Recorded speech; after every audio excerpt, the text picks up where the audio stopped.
I forgot how we introduced this show, but man, we're going to just go and start it. Yeah, I mean, so this is the Bohemia Tech Talk show. Just to say, I mean, this is the Bohemia Tech Talk. It's Mike and Mike. It's Mike and Mike. Bohemia Tech Talk. What's going on, people? How y'all doing out there? If you don't know what we do already, we're here to talk about technology, the things that pique our interest. So we're gonna just jump into that. We're not going to waste no time. But what's going on, man? How you feeling, Mike? I'm chilling, man. Like a villain, doing what I always do. Happy to be here. Dive into this tech talk stuff, man. So I think it's a lot of. It's always, this is why we do what we do. I feel like there's always some great stuff going on. It's just that, I feel that people, they don't like to be considered nerds, and still technology to this day is considered nerdy. So, what we do, we try to bring that information to the people, man, for the nerds all the way to the regular folks. So, but I mean, I'm hanging in there, man. Everything going good. Yeah. I mean, that's what we try to do, man. That's what the world forced upon me for the most part. It's like they made me want to have to teach people how to use technology. Let me turn this down. I'm probably blowing people's speakers out.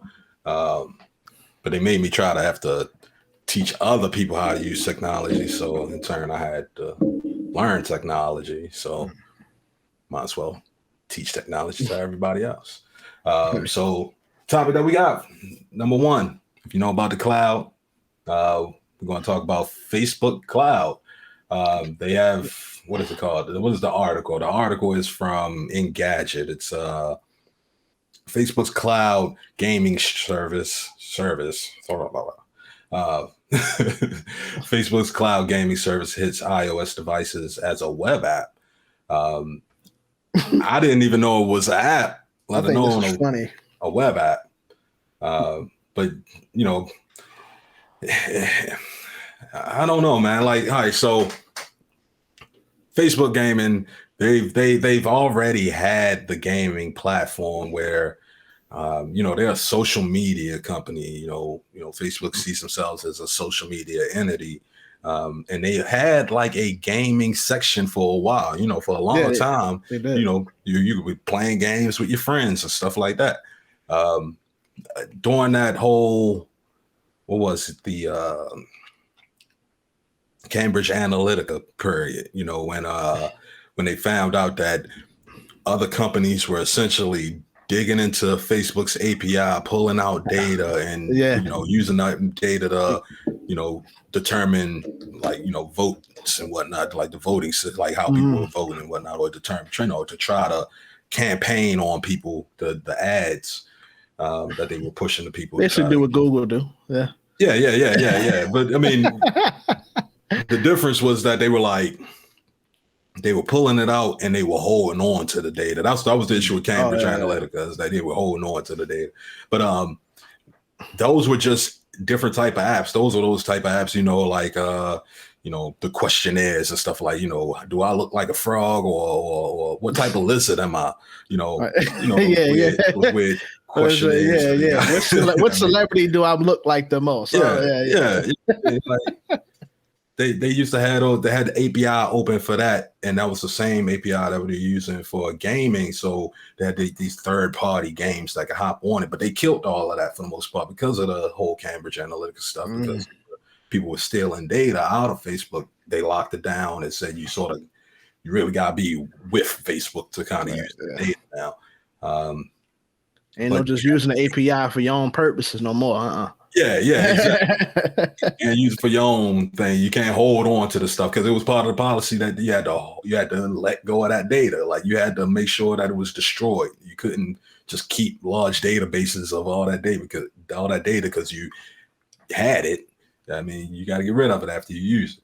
But with that, like they had the gaming system, but that wasn't official. So they closed that out because of the app situation, the API situation. Then they came back with game streaming. So like they did game stream. Facebook gaming is now not really the game so much, but it's the game streaming where you live streaming, people got company pages where basically they posting their game videos and stuff like that. They live stream, they get points and coins and stuff like that.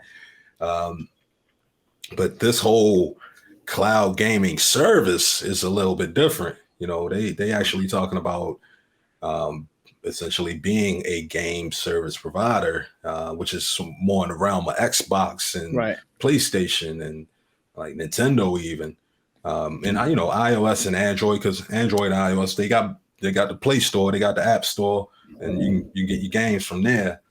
But they added on the layer of cloud game streaming. So actually not just having a game that's, you know, you still got to download it. It's just you download it through Facebook. This is just actually having a game that's in the cloud and all you're doing is streaming it. And you know, the game isn't even on your device.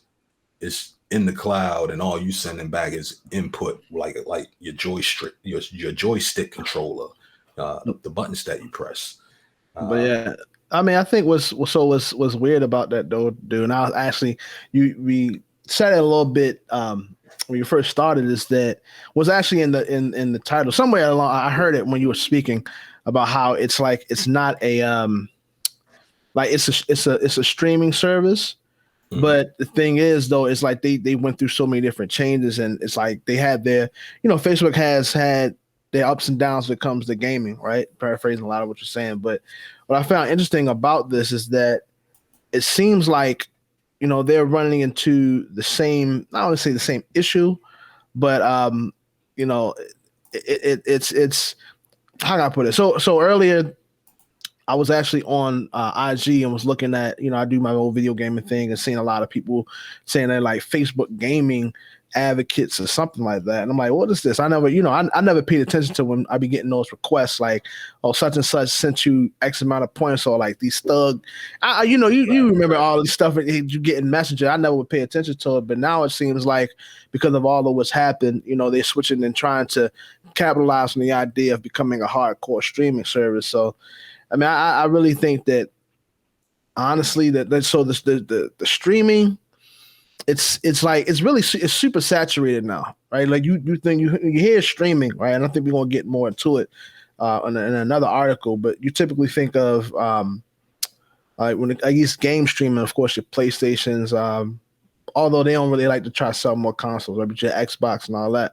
But I think Facebook.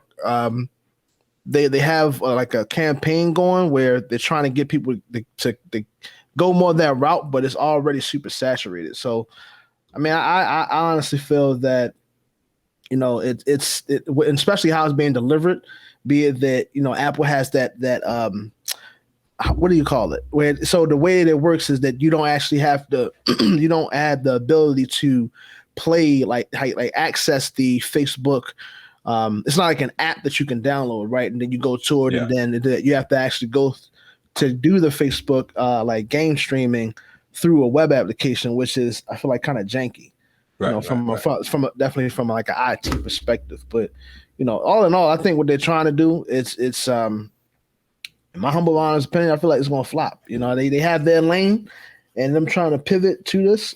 I could be wrong because I wasn't into the Facebook gaming as much, but I just don't. When I think of gaming, I don't think of Facebook. I think of, you know, who we've always thought about when it comes to gaming. You know, Yeah. you got your Microsofts and your PlayStations and stuff like that. But Yeah. yeah, When it comes to the, what do you say, the fact that like Facebook has like this aura about them, like like they are not, they're seen as social media, you know. They are seen as just like really a communication network. When it comes to them being seen as anything outside of that, you really gotta be suspicious about why they doing that other business. With the web app portion, you know, the issue with that really, I mean, it's Facebook. It's janky because Apple sort of is making it janky. exactly. Yeah, Like they making it like everybody has to be janky right now. Like if you have a game streaming service, for the most part, like Stadia, Amazon got Luna, you know, Xbox has Xbox Cloud and or X Cloud. All of those services, for the most part, they gotta use a web app right now because you can't use they won't, because Apple won't let you do it on iOS. And that's the thing. It's not even like if you want Android, you can just download the app and keep going. And get it out the way. I mean, you download the app, there's no conflict of interest. But if you're Apple, and they do it real smooth, like they don't even say that it's like, they don't say it's the competition factor. You know, Apple has Apple Arcade, and they don't say, you know, we competing with this product, so we don't want y'all to win.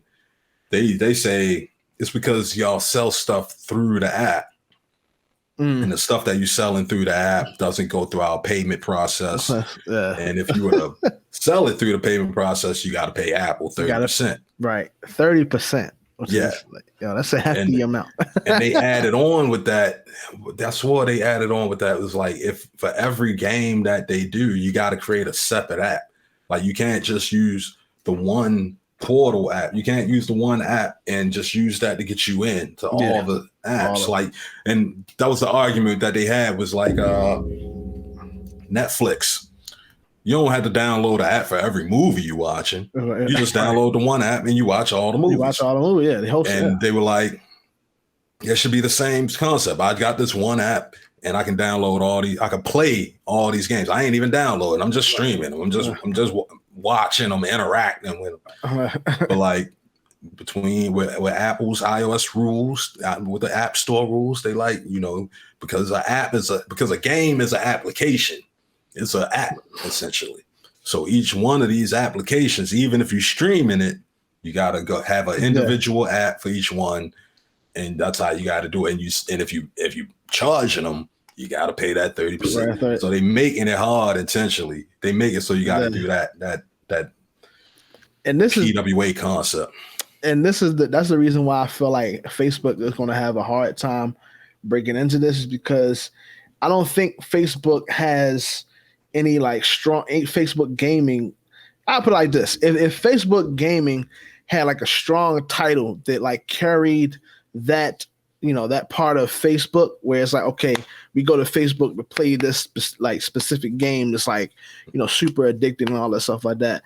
I feel like if they had that component, they wouldn't have to deal with, or it wouldn't be like, you know, a big deal, you know, having those hiccups of, you know, hosting the you know, having to jump through the hoops they have to jump through in order to, you know, have this stuff on Apple, right? But right. You know, but because they don't have it, it's like, you know, what's the point? Like that, like you said, Apple has it set up where, you know, they feel like each individual application, you know, like each individual game you have needs to be a standalone application, right? So that's already overhauled, right? You got to deal with the, you know, say for instance, Facebook game, it has 50 games on it. I don't know how much they have, but 50 games.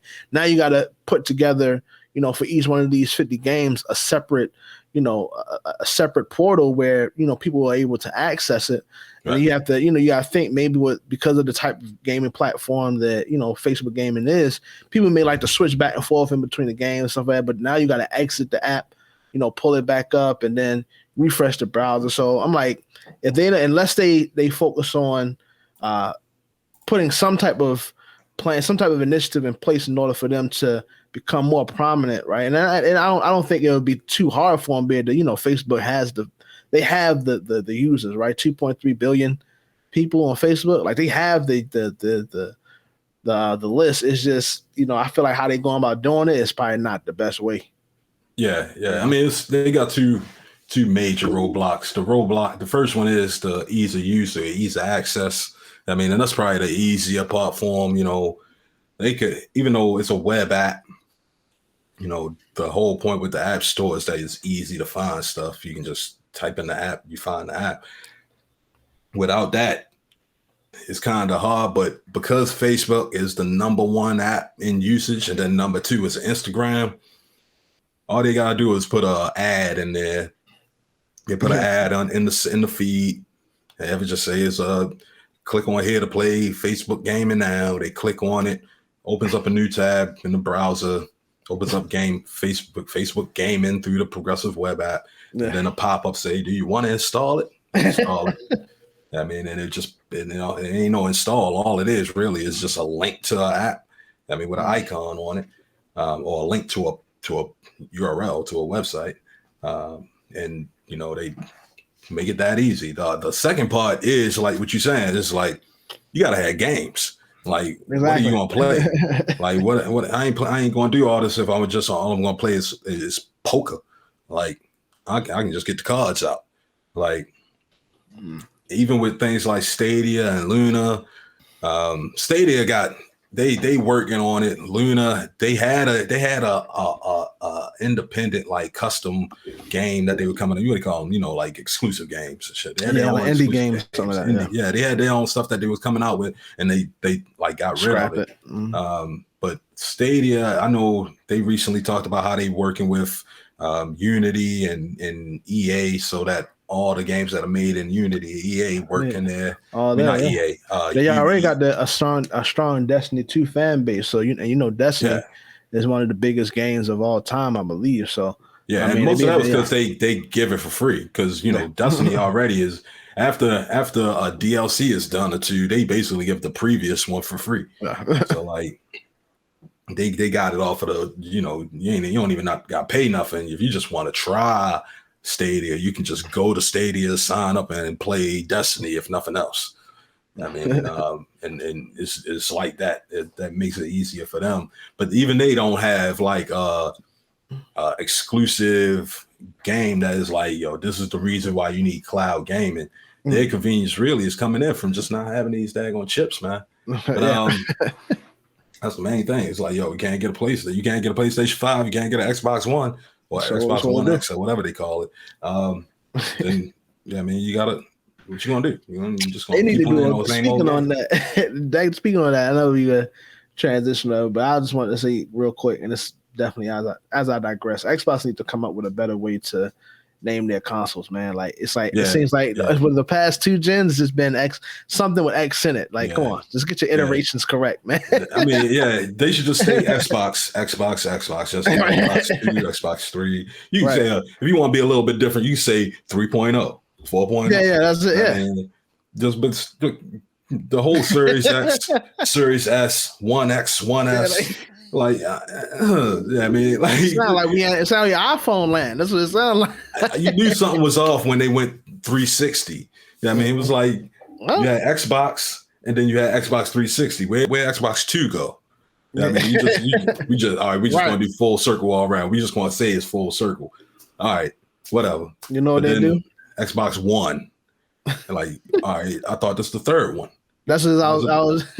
They're gonna come out the next one. They're gonna hear this podcast about. All right, this is actually the next joint. The next gen is gonna be Xbox 2.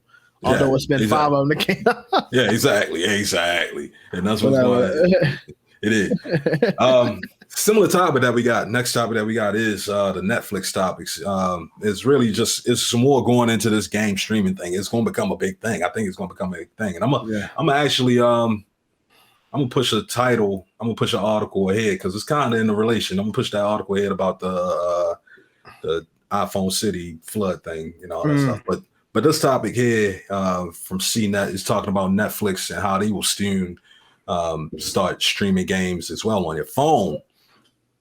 They're not gonna go full-fledged television yet, not PC, but they'll start with allowing you to stream games on your phone, and that's them testing the fire.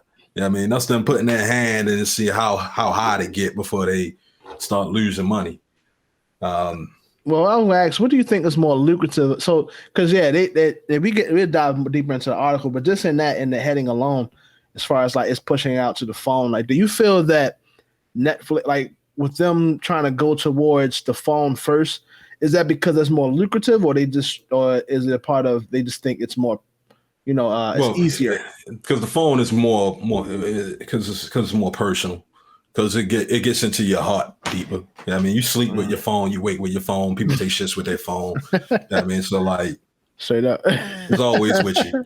I mean, so like if they can hit that first, then they can grow up to like a television, PC, and all that other stuff. But eventually, they really want to dominate that. Yeah, I mean, I think that with Netflix, and this goes into what we was talking about before. See, the thing is with, like, for instance, with Facebook, they're known for social media. Boom, boom, that's it. Whereas on Netflix, you're known for streaming. So I don't think it would be so much of a crossover for Netflix to go into streaming games because they already are an excellent, like I said, they are the juggernaut for streaming services, right? For like TV and like, you know, I guess television entertainment, you know, streaming services or whatever. So them trying to jump into doing like the video game stuff on the phone, I think it actually it probably will be the next big thing because people stream Netflix on like their movies and stuff like that on their phone as well. So it's just it's an easy pivot for them. You know what I mean? But I know down here in the article, it talks more about like how it says expanding into like the video games, but they plan on making it like ad free. Starting off, it being ad free for mobile devices with no extra cost. So I think those are probably the things that has to be considered in the future, how that will work out. Because like for instance, when Disney Plus first came out, now I think it's up to maybe like $10. And first came out, it was like $6. Everybody had it. They had remember Disney Plus had that fall off where they first came out, it was like $6. Then it went up to $8, and then, you know, people stopped. But I think, you know, that's the only thing the Netflix probably got to think about in the future. But I think it's the Trojan horse concept. Yeah, I mean, you know, they already got everybody with a Netflix account. I mean, so you already paying the fee anyway to get in. So they looking for more ways to make it enticing for you to want to keep that Netflix account because, you know, most people get the Netflix account, they forget about it for 6 months, and then they got to make that determining factor whether they want to keep it or not. You know what I mean? But if they always have things to offer you, that's the thing that's worth it. What they were originally doing was hoping on all these originals. Like if we got these movie originals all the time, these show originals, then that'll keep people there, and it do. But it's not like gaming is a whole nother intimacy. I mean, like you in there and you feel like you tied to it all the time, and you doing stuff with it. You got emotional reactions to it. So like, it makes sense for Netflix to want to get into it because they already got people that have streaming service, and it's just something else that they can offer them. What gets me is that there's a crossover with those two, with a company like Facebook and a company like Netflix. Because Netflix is all streaming and Facebook is for the most part all video. I mean, all social media, but they getting in the video streaming. But the cross is like, when it comes to gaming, the new thing that's kind of become with gaming is the social aspect of it. Because things like Twitch, YouTube gaming and whatnot, it's a lot more communities where people are talking about the games that they play and they talking to each other. The consoles themselves and the games themselves, they have these party chats in them, so you can communicate and stuff. Things like Discord allow people to chat and communicate. So that sort of pulls Facebook into the gaming world because there's so much communication that's happening there, and they know that they all paying customers, so they know they're gonna make money off the ads. For Netflix, Netflix never really had a social component, which is kind of the thing that got me. Because when I look at YouTube, when I even look at Facebook, half of the, watching a video is one thing, but half of the fun of watching a video is reading them comments and the back and forth. Yeah. I mean, and if Facebook never, all these movies that they got, all the video that they got, they never built a comment section on any of these videos. And I'm like, I always hated that idea. Like, why not add commentary on, like, community commentary?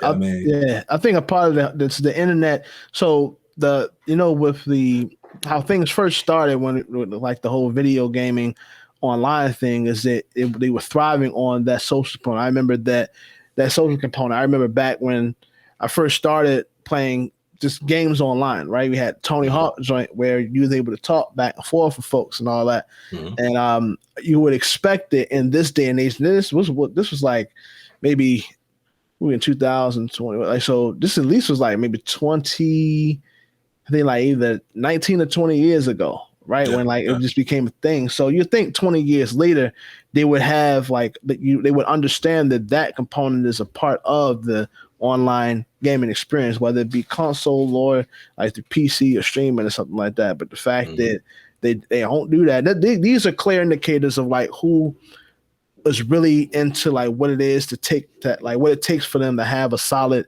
video game platform, Right. and those who are just trying to, get their toes wet within the industry. Is because these nuanced things, it ain't, now that you say it, it's not really a nuance. It shouldn't be something that'd be easily looked over, but it's a component that I think that they didn't focus on, which puts them in a position where it's like, you realize that they offer that service, but they're not maximizing on it. Right. And it's always like, it seems like it's always one of the things is like they could add it on there and they waiting to add it on there for when like the stock value go down. Like when they start realizing that they losing money, they'll be like, oh, well, we got this thing now. Yeah. You comment on videos. Look at that. We the first ones to innovate on that. They're like, nah, y'all really not, but thanks. Yeah, I mean, like, thanks, Netflix. But like when it comes to game streaming, the hardest thing really, I'm watching it with Stadia. The hardest thing really has been like getting developers on board and actually having the software to support it, the hardware software to support it. When it like Stadia, one of the big things that they announced a couple of weeks ago was that they have UE and they have Unity, and those two big companies, those are like two of the largest game engines that come out with games like every day. Every day there's a new game being made by either UE or Unity, and it's coming out on a mobile platform, coming out on the desktop, coming out on PC, coming out on consoles. And now that they actually found ways to support that, it makes it easier for them to actually get more ported games over, getting games that used to be only made for PC over to something like Stadia. And because that's Google only, that means Amazon has to do something similar. Because, I mean, if it's something that is like, we had to put in work to make this possible, that means that Amazon is going to have to put in the same work. Facebook going to have to put in that work. Netflix, if they want to be able to do it, they got to put in that work. Microsoft, they already did it because they were like, our Xbox is basically a PC. It's a stripped down PC. It runs DirectX. So all our games that on Xbox work on PC, and when it comes to xCloud for game streaming, it's going to work there. Same thing. I mean, so they already, because they're a software first company, so they looked at that metric, they looked at it that way in comparison to like Sony, PlayStation. They kind of flopped a couple times between PlayStation 3 to go on PlayStation 4 with the software. That's why a lot of games aren't backwards compatible. Yeah, exactly. But yeah, to speak to that, now we were talking about it a little bit before, Mike, when I first got on, how I got Ninja Gaiden real quick. Ninja Gaiden is one of like my favorite series, video games, and it was first on the Xbox. But then they had this thing where stuff happened within the company who made that game, where the primary person who was responsible for making the game engine, like making the game what it was, left, but they still was left with the shell of the game. So then they tried to put that onto the PlayStation, and this is I think the PS3, and because the PS3 did not have the physical, like the capabilities that the Xbox 360 had, it was so many different components of the game that was left out, that like the enemies had like I said, that they had to take the gore out, and it wasn't because they felt like it shouldn't have been in there. It's just the engine, right, for the like PlayStation, the hardware wasn't able to handle that those intricate things. It wasn't able to handle, so I had to take that out, right? Then when it came to the amount of enemies that's like on screen and stuff like that, they wasn't able to handle that. So these are some of the things that within like the for those who like the companies that want to get into gaming, like these are the things that like are nuanced, right? But they become bigger things down the line because they have to be tapped into like the player base. And I think that because a lot of these like guy like fancy with Netflix, I mean, we'll see what happens, but I think it goes into not so much of what type of original content they can create right now. I think it's more so who they're able to partner with. Like the way that Amazon Prime did it first, when it came to them like jumping into streaming videos and stuff like that, is that they would just offer people the opportunity to watch stuff online that's already out there, and then it eventually formulated into I remember stuff. that. Like right. they used to they used to do it originally was just like, oh, you bought this DVD or you bought this Blu-ray. Why are we waiting to ship it to you? Because when they didn't have a 2-day shipping, it was like, all right, go ahead, you can stream this movie. And like it got so popular that they were like, you know what, we're gonna just do Amazon Prime Video. There you go. I mean, but originally it was just like, all right, the only movie you could watch was the DVD you bought from Amazon. I mean, while you waiting for it to be shipped, you can watch it.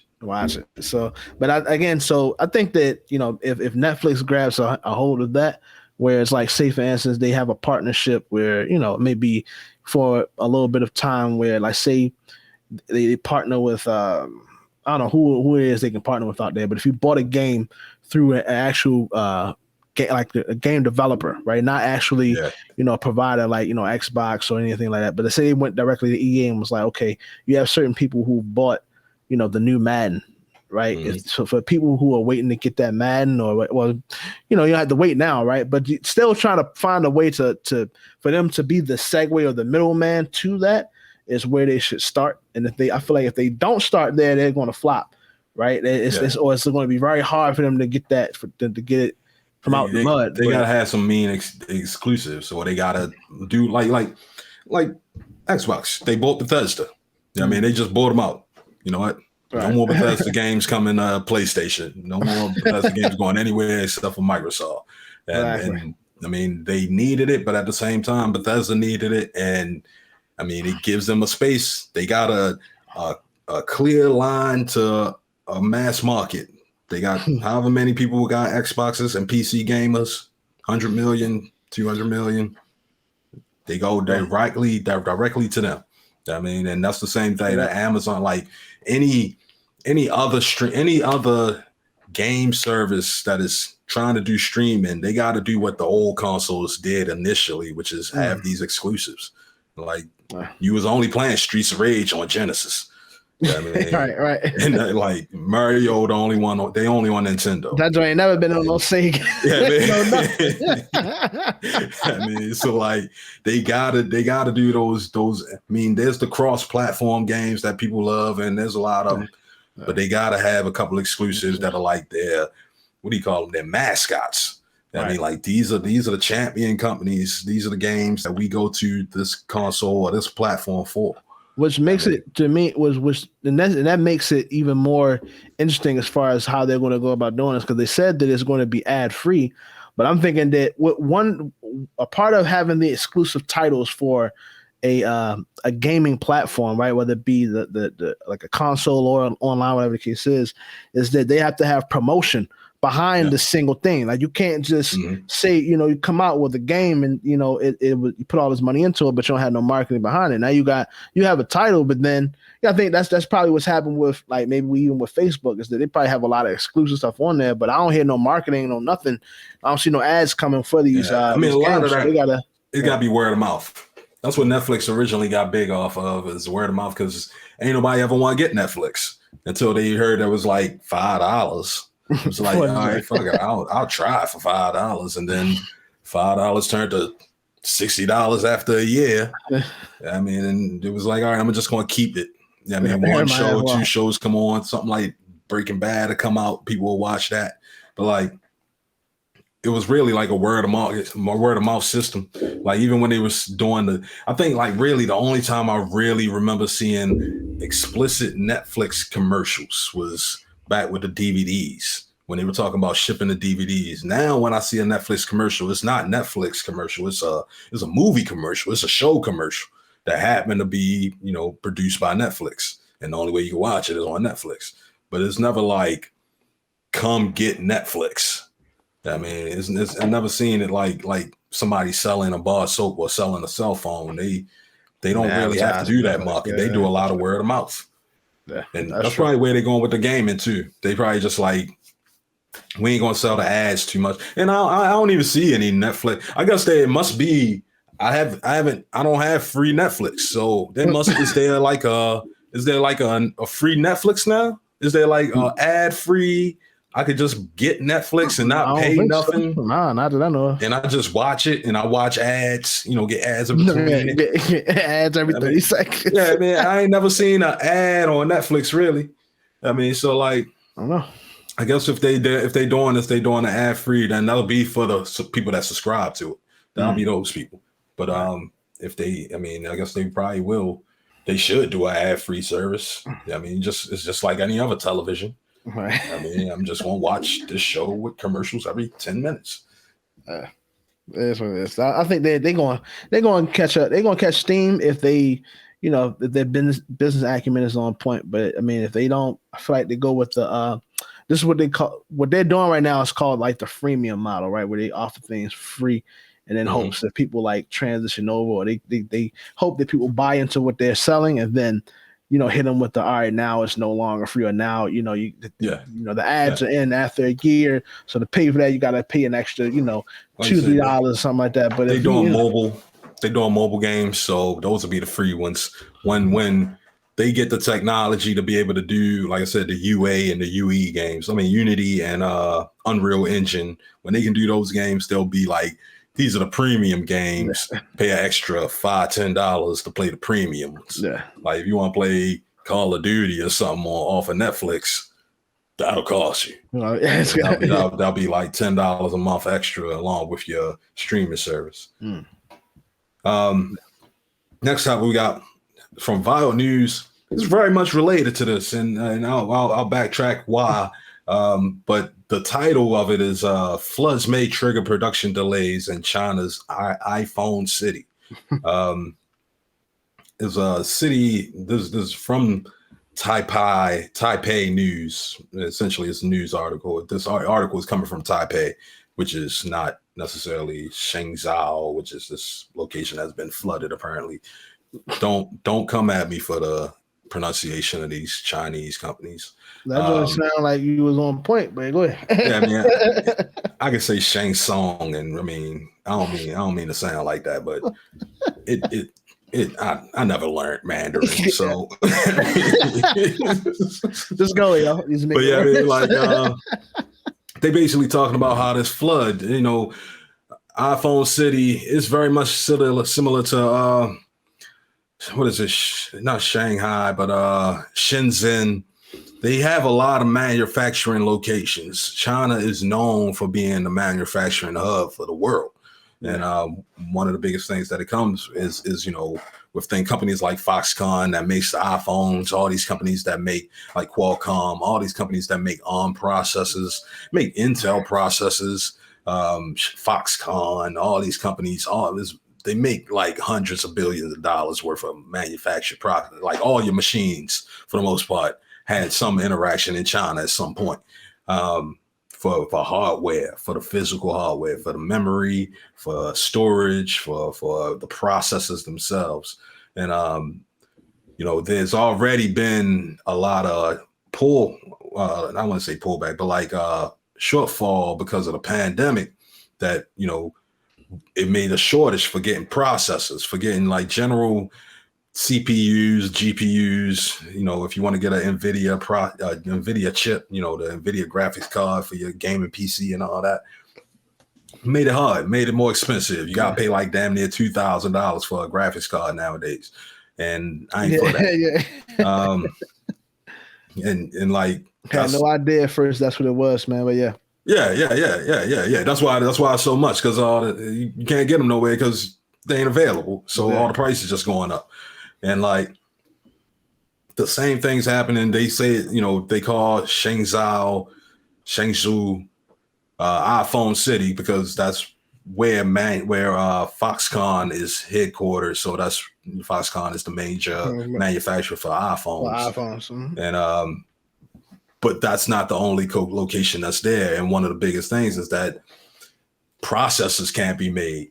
If processors can't be made, then the whole computer is trash. Like ain't nothing for you if you ain't got a processor. And that's a big issue that kind of comes back to this whole video game industry when it comes to consoles not being available because they can't get the chips, so they can't make the consoles. and then nobody can get a console. And then therefore nobody. It's like it's a lot of trickle down. It's the trickle down effect. You see it here, where it's like when the main hub of how things are made a hit, then everybody feels it because, like you said, they can't get the processors out, and now they try to make these robust, like very advanced gaming consoles, but they can't make it, right? So then you have the people who may have had contracts with these gaming companies, like for instance with the Sonys and with the Microsofts, right? That Microsoft, I don't think they're dealing with it as hard as Sony, but for example, they had like an EA or like whoever these game companies are, or Activision, have a contract with them to say we're about to put out XYZ games, but now they're hit because they putting out these. They said they want to put out these games on these consoles, but the consoles are not out. People can't, they can't make sales to the consumer, right? So then so it's like everybody. It's kind of like being pigeonholed into the companies are, in a sense, being pigeonholed into like game streaming, and I think that's why there's been an uptick. Like you're hearing all type, but like you said, Netflix want to get. Because you gotta think like all right, so you can't get any processors anyway. I know one of the biggest arguments was that they were saying that car manufacturers were beefing with companies like Google and Microsoft because you need chips for your car. Like even your car got like 300 small different chips somewhere, depending on the year of your car. After it's like 2015, you got a computer. You got chips in there, yeah, right. I mean, so like they competing with chips. Then you got them Microsoft, Google, all these Sony, all these cloud manufacturers and game manufacturers.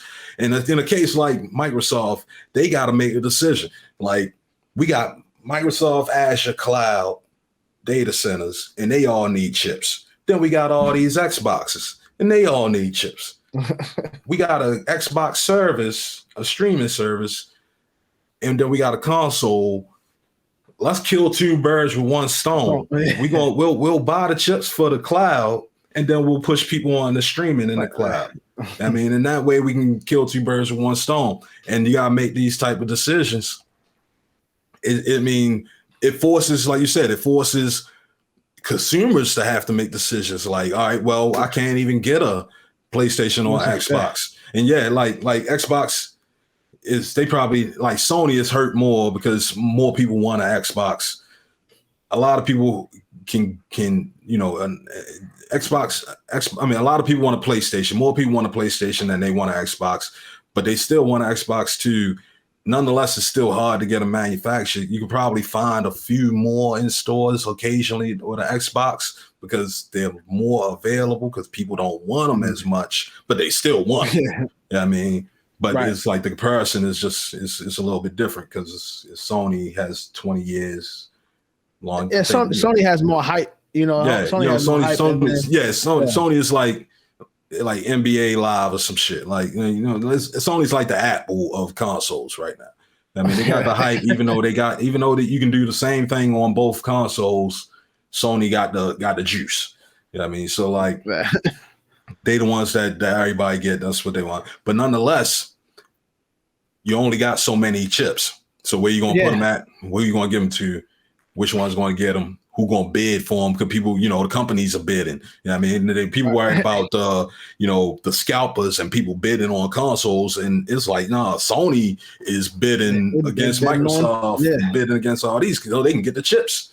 I mean, so it's going from that tier down. Then you have a natural disaster like a flood, stop it even more, and it just makes more of a prioritization to say, what is the most important technology going forward. Game streaming is going to make more of a come up because of that, because it's available for people. You know what I mean, it makes it easier to access. You don't have to buy the thing already. If you got like an Amazon Fire Stick and a controller, or you got a computer, you got a cell phone, you essentially can get into the streaming already without having to get a console, without having to pay the $500 price tag. I mean, you pay some streaming service fee, and then you basically got online. You on there.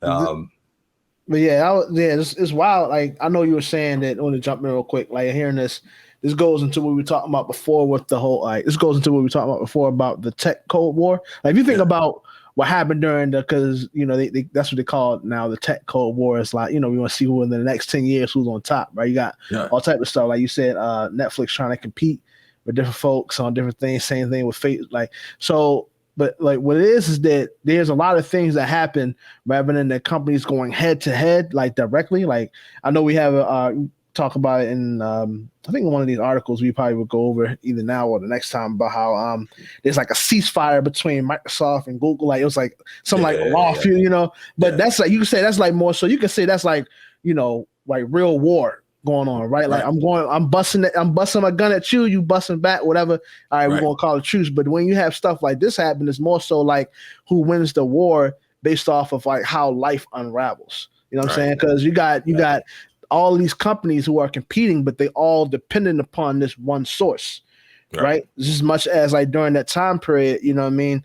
A lot of people like the countries weren't necessarily competing, but as when people started to rise and started to demand more, the country that was able to provide more and still be able to maintain that power was the one that was winning the war, pretty much. So it always makes me think, well, for these guys who run the companies, right? I'm not a I guess what they call them, like sociopath or psychopath. You got to be like one of those guys who run the company, right? Yeah. I'm not one of those guys, right? But I always think to myself, for those who run these companies, thinking ahead, I think they are oftentimes like very engrossed in like what is going on, maybe like inside the company, but like as far as the peripheral things, they don't think about.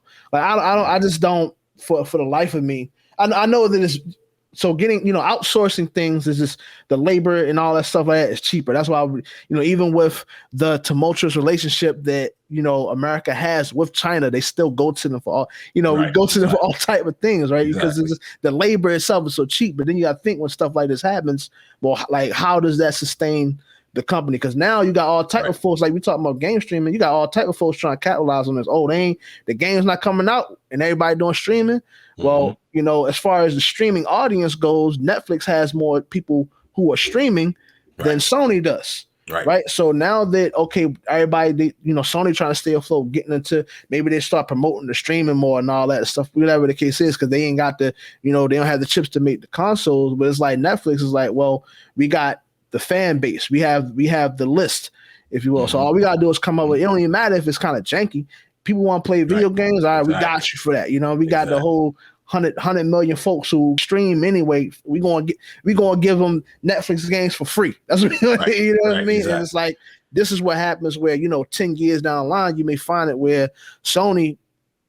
I'm not gonna say they're gonna go the Sega route. I don't think that'll happen. They ain't come out with no console forever, but they probably gonna be lagging in sales because it's like they were whoever runs these companies were dependent upon things remaining the same when they were dependent upon they were all outsourcing it. Right? You know what I'm saying? So that's why I find it interesting just how this is unraveling because it's like you think like how does a flood that happened in China affect how business happens in America?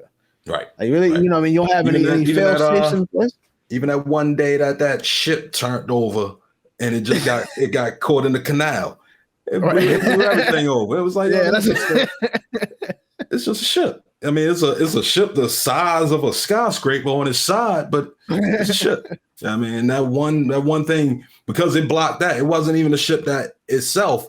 It was all the cargo that was behind it. I mean, all the other ships that was behind it, it took them weeks to get around or try to find a way to get through. And they don't plan for that. And it's a sociopath that doesn't care at the end of the day. They're just like, get my shit there right now. Yeah, they don't care. It fell out, build another one. Yeah, exactly. Build another one. 3 people died. I don't care. It's time to build another one. I mean, we'll mourn them. We'll put a plaque, but we got to build another. We got to get this money. I mean, but like that's kind of what it is. That's kind of the industry with that. That's any large industry. I mean, because there's companies. And there's, different type of sectors of business. But, once you're one of those companies that define the industry, I mean, like you could make tires or something, but once you GM, it's different. I mean, you can make an app, but once you Google or Apple, it's different. Yeah, I mean, like you get that higher tier, you make decisions that affect hundreds of millions of people. It's problematic. And like game streaming shouldn't be as fast as it's getting. It shouldn't be becoming as fast. I thought it would be like maybe another 10 years because I was like, I'm gonna get this PlayStation 5 and ride it out.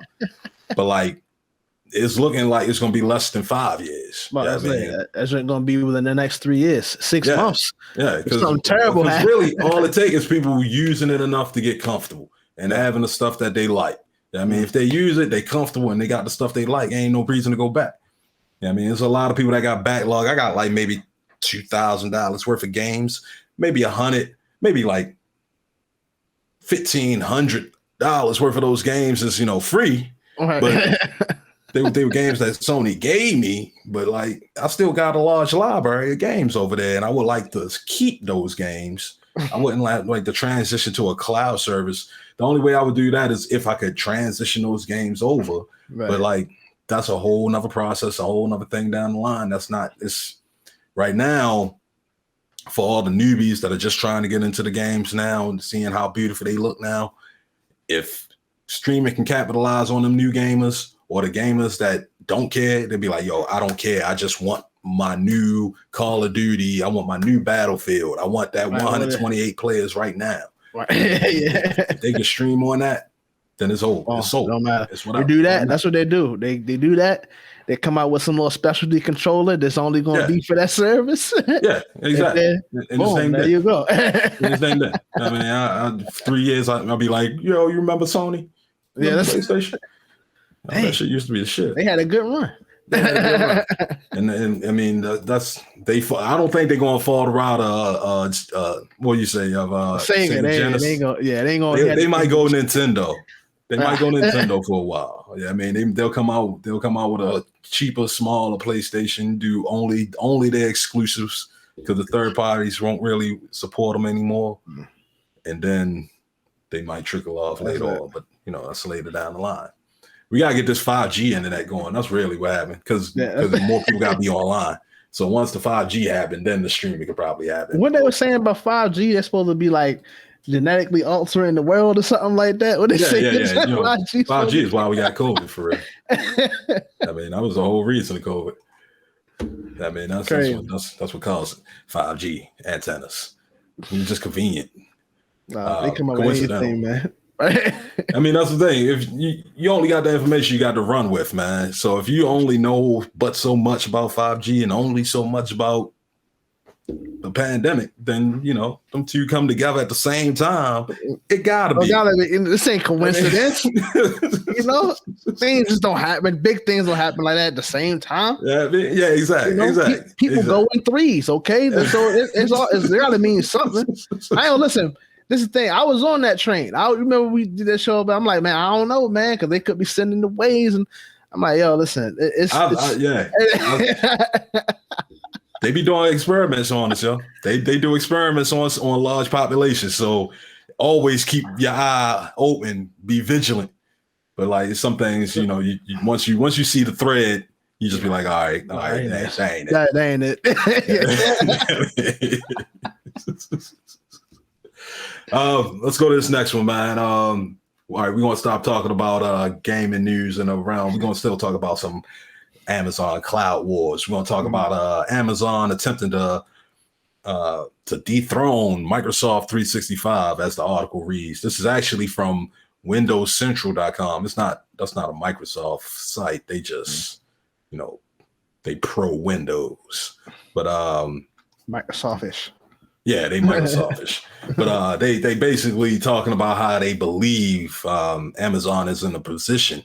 They compete with a lot of companies. The FANG companies compete with each other. They even though when they act like they not competing. Amazon compete with Microsoft. They compete with Google. They compete with Facebook.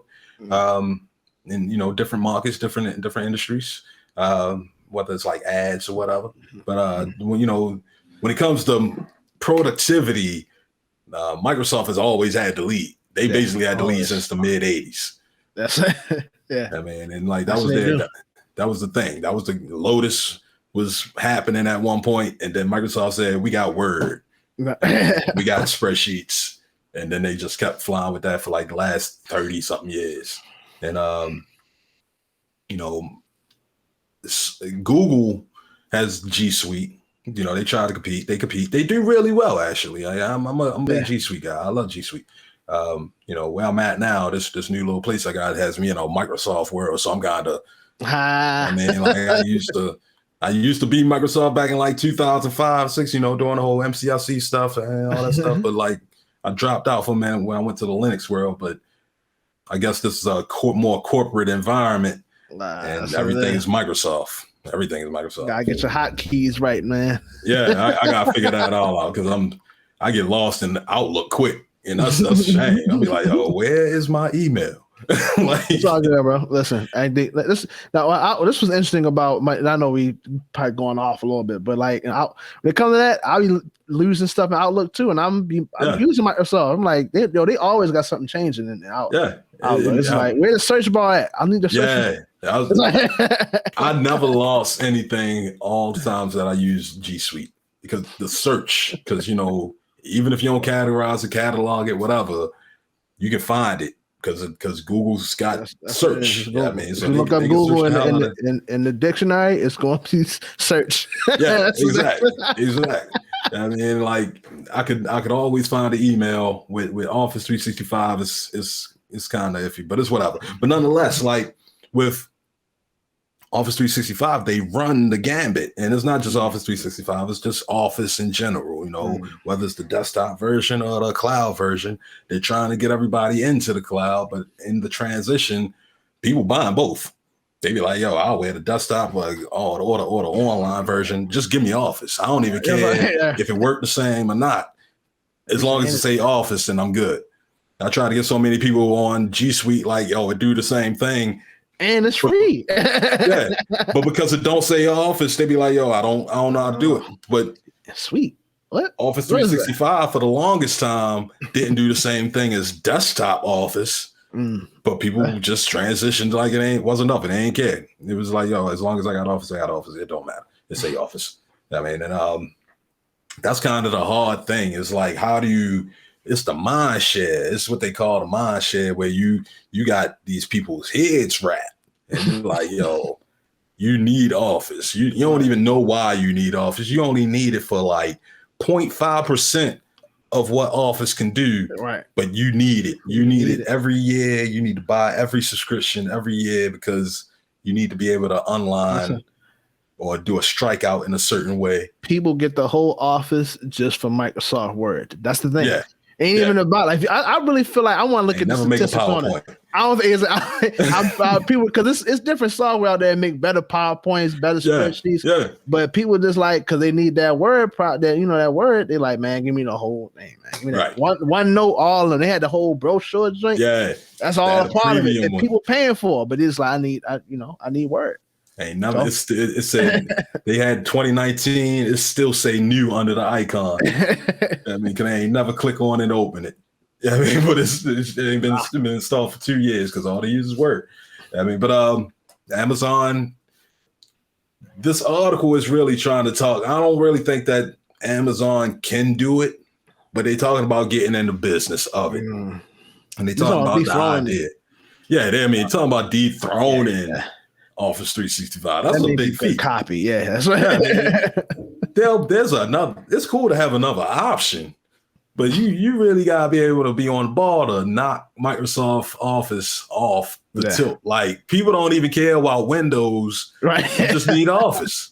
I mean, the MacBook and be like, yo, I need to get Office. I need Office. I need Office. I mean, and it don't matter. They need Office, and you really gotta get in somebody's heart to be able to convince them otherwise. That's why I like, that Trojan horse that Google does by getting all these schools on it. I mean, on getting all the schools on Office on G Suite.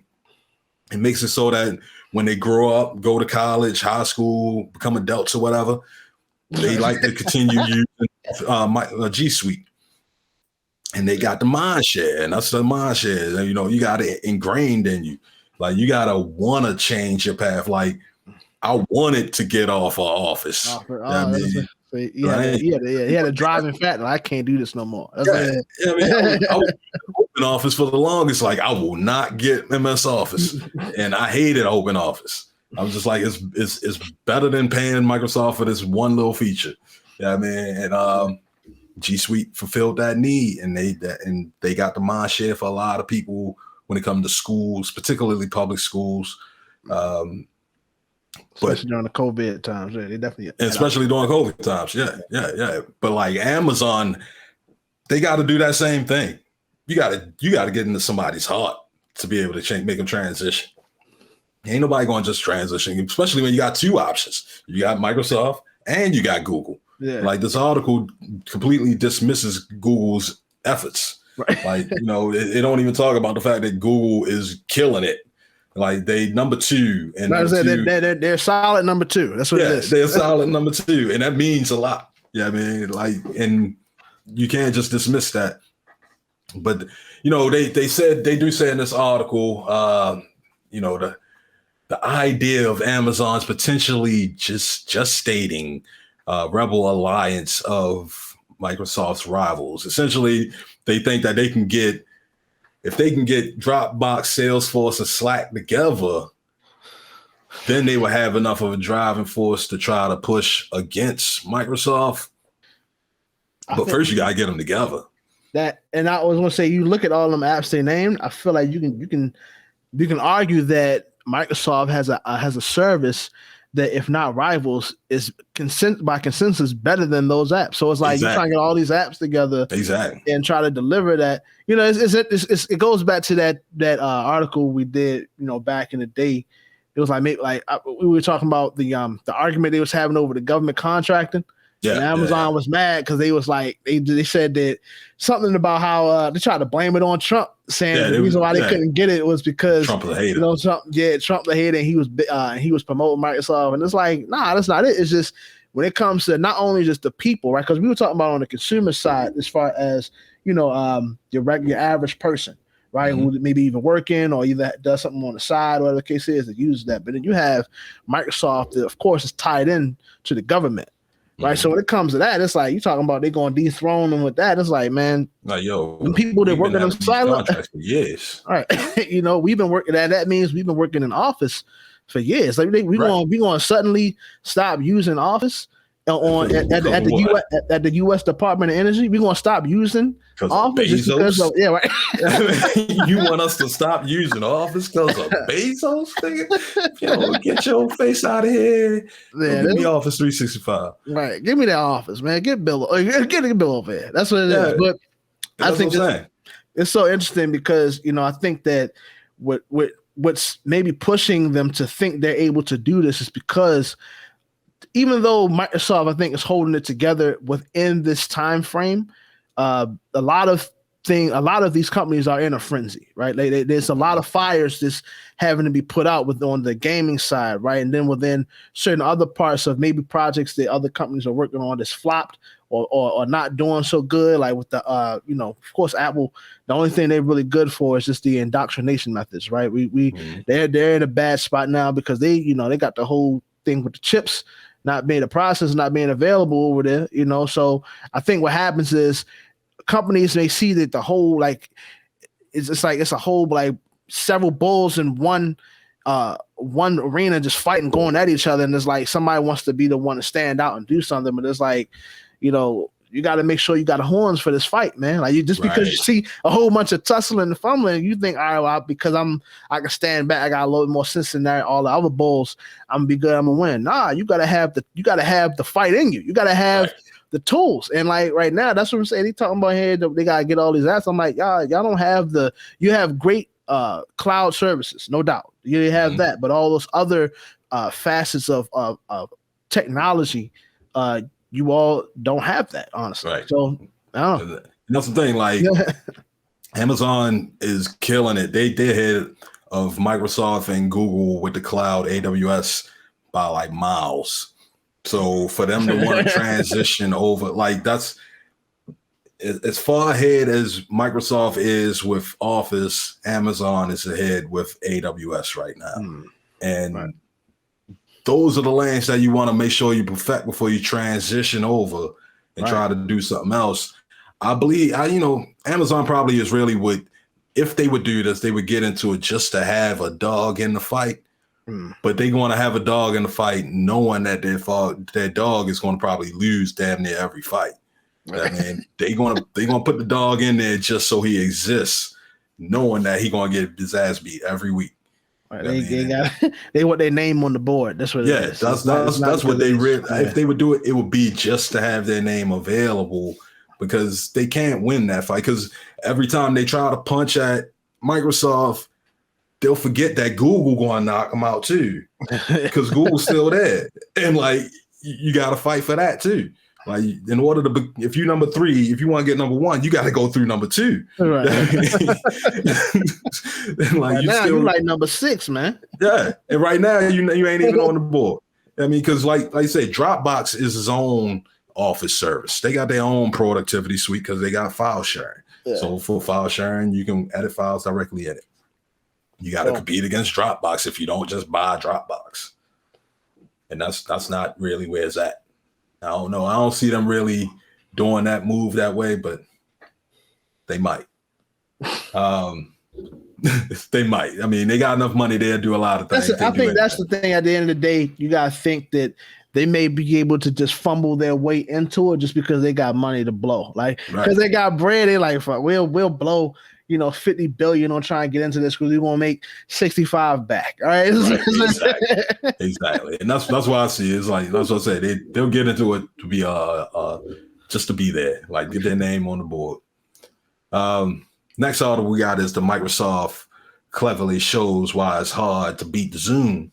And this kind of talks about the same idea of the, once you have a market share, once you have a mind share, it don't really matter.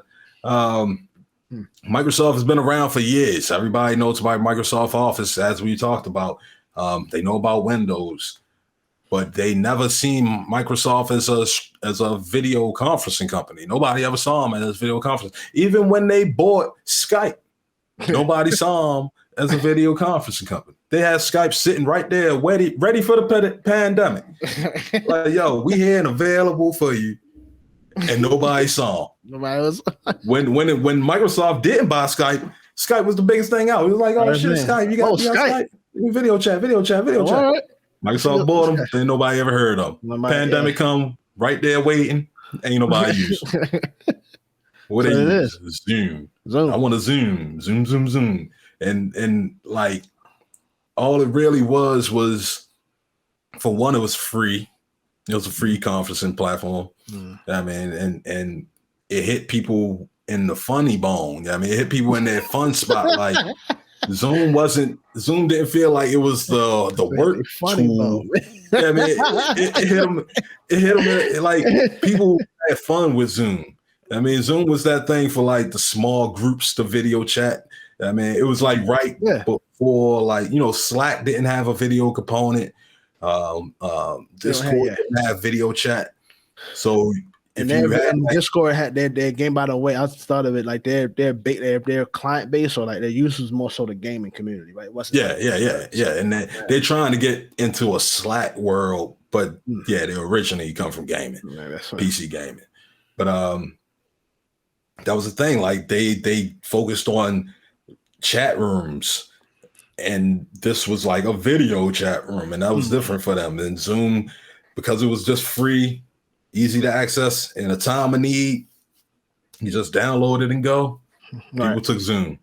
I think what it is that, in my humble but honest opinion, is this Zoom is just a better app. That's what it is. Like if you wanted to compare, although they got, they may be backed by Microsoft, but I just feel like because this is interesting. The job I'm at now, we're kind of forced to use Skype, which I find it's like a daunting task for me. I'm like, how do I go from Teams to Skype? It's just like, it doesn't make any. But now that you gotta use Skype, and I'm looking at it, I'm like, bro, Skype, the design of Skype, it almost seems like it's the Skype's design and like its capabilities is outdated, right? Whereas though with Zoom, just the design and like the accessibility of it seems that it's just better than Skype, as well as the other facets of Zoom that they capitalize on the Skype just doesn't have. So it's like, at the end of the day, yeah, y'all may be backed by. That's like one of the better players going to being drafted by a company. Well, I said a company drafted by a team that's known to do good things, but their basketball team ain't really that good, right? Like now, at least, right? They go into maybe the Bucks may have been known for something in the past, but they've been trash at least in this part for the past couple of years. So they get this new guy coming from college, and they expect everything to be different, and it's like. Nah, you still got more work to do to get to this point. Like, you know what I mean? You got to build other stuff around, whereas those Zoom, they already was the 17 Golden State, they already got it. You know what I mean? They got the team to play, they built it, you know what I mean? From the ground up. Everybody loves it. Yeah. No, yeah. Part of it was the fact that they not as busy as Microsoft. You know what I mean? Like they had a core team, their core product is Zoom. That's what they here for. I mean, they here to help you with video chat. Microsoft got all these other platforms, all this other software. They got the cloud and all this stuff.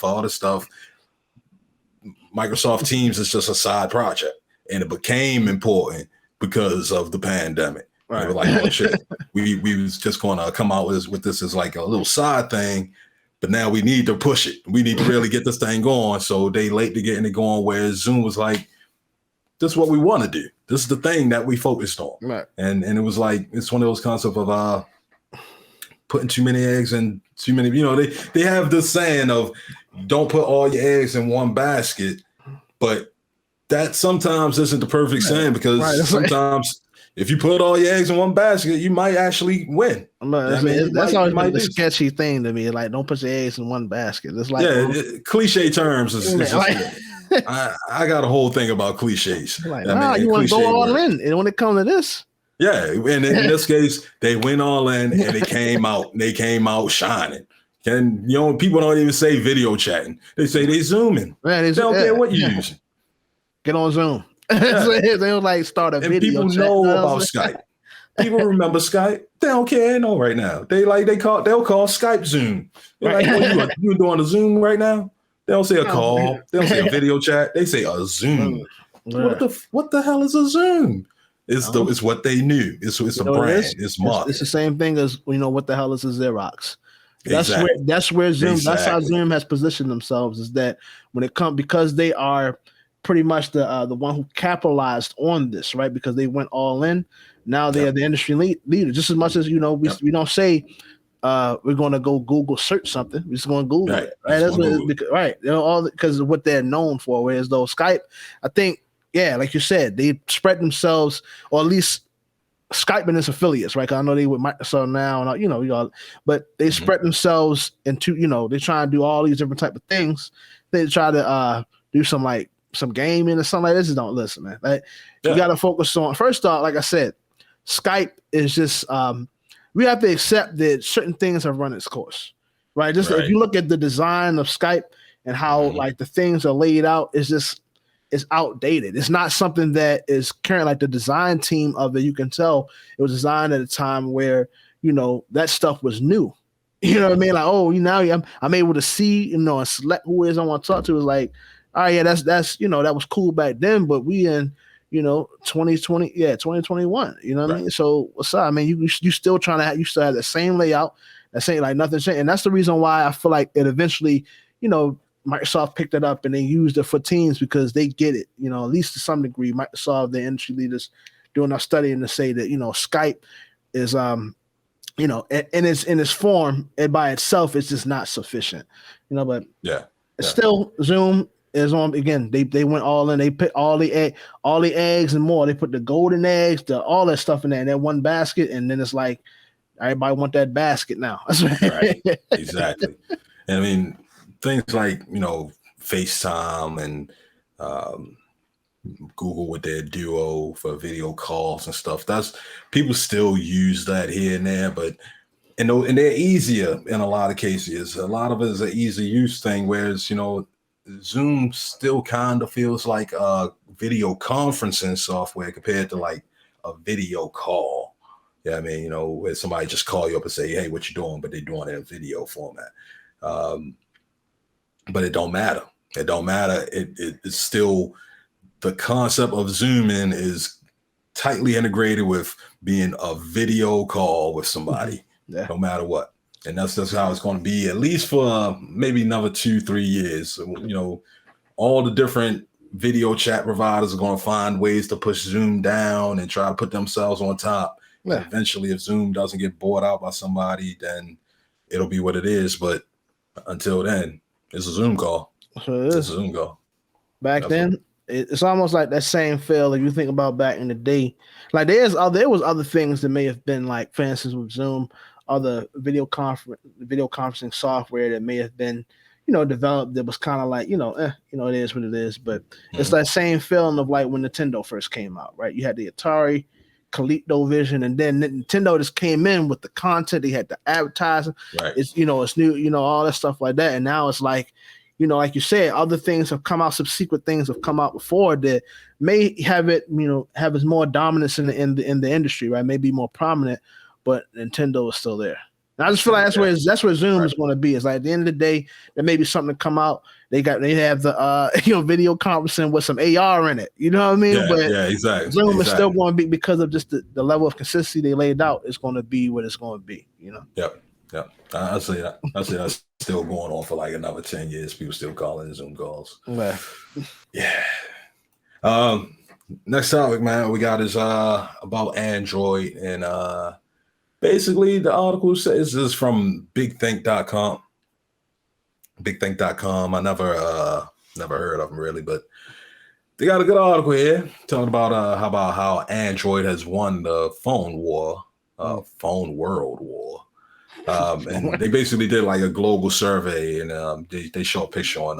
We'll show you the article and a link on that. But they have this global survey shows that a majority of countries favor Android over iPhone, and I can completely agree with that without having to do too much research. But they go into more detail, but just from my perspective, that's a easy yeah, because. For one, Android and Google, Android with Google and Apple with iPhone, they have two different mission statements for real. They got two different agendas. Android, it's on the phone, but it's not just a phone operating system. It's not just meant to be the phone platform. iPhone, iOS, it's a phone. It's the phone. That's what it is. That's the only way you're going to get it. It's on the phone. Android, you got it on phones. You got it on tablets. People be making these little Arduino, what do they call them? Raspberry Pi machines. They want to hack their cable boxes. They want, you can do anything with it. You want to make drones. 90% of the drones that's probably flying around is running some version of Android. Anything you basically want is somewhere out there available for you, and like the barrier entry is low because if you are if you're another country, I don't want to say third world. I was about to say third world. I know y'all probably heard that about to come. I ain't gonna call y'all third world, but like if you're another country, you got like economic issues. And you still want man. It's trying to be so politically correct, man. If you're a country that don't make a lot of money, you still want to work with technology. You still want to make things with technology. You want to work in what they call the Internet of Things. You want to make your little robot, whatever. They got that whole movie with Chiwindu, some dude from 12 Years a Slave, with the little boy that made Chiwetel. That's how you name it. It was a story about the little guy, and I read the article a while ago. He made a windmill that powered his neighborhood, and it brought water. It pumped water to the neighborhood to help, allow them to farm. Right. And he made that out of little computer parts and all the electronics and all this stuff. Probably did that with Android. Because it wasn't nothing else. He wasn't going to be able to do that with an iPhone. Microsoft would have charged. Apple would have charged him $99 just to make apps. Just to be his own app developer.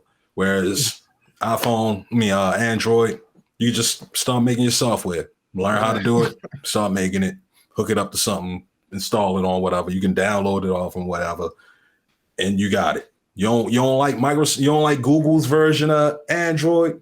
You can use Amazon's version of Android. You can use Microsoft's version of Android. Yeah. You can use China's version of Android.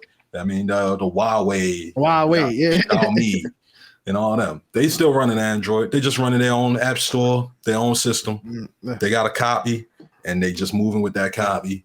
It's with the whole, what they call it, GitHub and forking version of software. Yeah. That's what it is. They got their own version. And I think that go ahead. No, I'm just saying you can run with that. I will say that with Android, what makes it better at the end of the day, because you got to remember, so in the article it goes in a little bit detail as far as the vendetta to Steve Jobs. Say something about he wanted to go thermonuclear on Android. It goes in details about which is interesting, how from the get go, from out the gate, there was the war between Android and Apple, right? When it came to who had the better phone and all the stuff like that. But at the end of the day, although I feel like from a marketing perspective, Steve Jobs is a genius in what it is he did, I feel like why it looks like this, if you look at the chart up here, we put the article up there if you can see it, is that the accessibility of Android is just so much higher, right? Even when it comes down to standard maintenance of the phone. I haven't had and it's interesting because I haven't had an Android maybe 3 years. Well, that iPhone, the same iPhone, I'm probably had to upgrade some, but I had the same iPhone. But I remember when I had an Android, if there's something was going bad with the battery, you know what I mean? You can go easily find another battery that can be ported into different phones that, supplement that, right? And then you say, for instance, something was going bad with the headphone jack. You was able to open that up, you know what I mean? Go to one of your little parts stores, something like that, put the headphone jack in. It's the accessibility and then the maintenance of Android, I feel honestly is why they've been able to win the war. Because like you said, in a lot of countries that are struggling with finances, they have to make do with what they have. And although the hype behind having an iPhone, is something, I think that's more of a I'll say more of a progressive country, first world country type of ideal. Is the status apparatus, as you would call it, is I got the iPhone. You know what I mean? That joint cost me a whole G stack and some more, but I'm not able to afford it. You know what I mean? So I'm better than y'all. Where it's you think about just how the phone performs and what it's able to do. It's a lot less capable than Android. And I think that most folks are not able to afford the status apparatus, and therefore that's the reason why Android is the preferred phone in the whole world, and on on Mars and on the moon. So that's how I go. I mean, because it goes in all these other side things, because Androids and televisions. I mean, they got Android TVs that they call Google TVs now, but it's Android in a television. I mean, Android in tablets, it's Android in your life. I mean, it's that barrier. The way I always like to think about it, because this is the same battle that Apple. Steve Jobs wanted to go nuclear because he saw this was the same battle that he had to deal with in the 80s with Windows. He was like, yo, this shit did not just happen to me again. I just got finished fighting Microsoft and Bill Gates for Windows because they took what he considered his idea. I'm saying they forked the copy. Okay, they forked the copy and they gave it away to everybody. And then he had to fight all this stuff to make sure his stuff is his stuff and Apple's in his world and his ecosystem. And then he come out the iPhone and he worked with Google to make the iPhone, just like he worked with Microsoft to make the Mac back in the day. And they did it again. They took his shit, they took his idea, and he was like, yo, they did it to me again. They stole my idea. And it's like, yo, computers are utilities, man. They tools at the end of the day. Imagine somebody having a copyright patent on the fork and the spoon and saying nobody can use it, and then locking up people for who had the fork and the spoon. Like, yo, you didn't pay $99 for your fork and spoon, so you can't eat. You better eat with your hands. I mean, you better use a little knife joint, whatever. Yeah. You gotta make a whole nother object that just look like a fork. So you can do it, but you can't make it look too much like it, because it look too much like it, they're gonna sue you like Apple did Samsung. That's the thing of it is, like, we ain't get a fork or a spoon, it's gonna be a sport, right? It's a sport. You gotta come out with a sport. You know what I mean? Like, and that's what they did. They came out with a sport. They said, all right, this fork is yours, this spoon is yours. We got the Omni tool. Right. Just do everything. Now tell us what's what. I mean, and that's what they did, and you can't be mad at that because they feeding everybody. I mean, if it was just an Apple world, society wouldn't have been as far as it was, because they'd have had a premium charge, said only these people can get it. So here you go. Society has Android. Anybody can use it. Anybody can make something with it. It's available to you. And you can make money on it. I mean, you can do it. You can do it for a test project. You can do it to help your society, or you can actually use it to become a company, become a millionaire, become a billionaire, whatever. I mean, look, iPhone is for the haves, and then Android is for everyone else. Yeah. That's what it is. Yeah, because you could say it's for the have-nots, but it don't even be for the have-nots, because there's a lot of people that have that should be like, you know what? I don't even want an iPhone. I mean, I got an iPhone and I had it for about 2.5 years now. They keep telling me to upgrade my iPhone. I'm like, I don't even want to. Yeah, why? I got an Android tablet. I'm good. Next one I'm getting is gonna be an Android. I'm gonna be back over there. Yeah, and that's the only thing. I go back to the store. All I'm gonna do is be like, well, what y'all got on the Android side? Because obviously this iPhone is the same thing, even though they got 3 new models. It's the same damn phone. So I don't need another Apple. I can go Android and see what they got going on, because they got some slick stuff going on.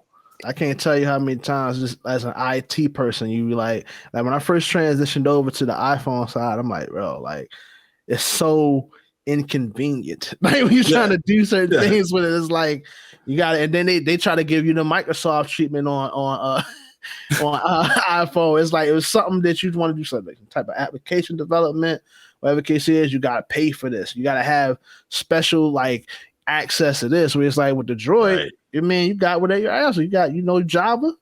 You Exactly. They do that. You know what I mean? You need the emulator. You good. That's also. And it's just Android hits you with the convenience. That's why they went. I ain't surprised. It's what's still surprising about this is that after showing that the world prefers this, Apple is still going to be rich. Exactly. Because they it's not even that they going for rich people. They going for people's pockets, and usually the way to go to somebody's pockets go through their emotions.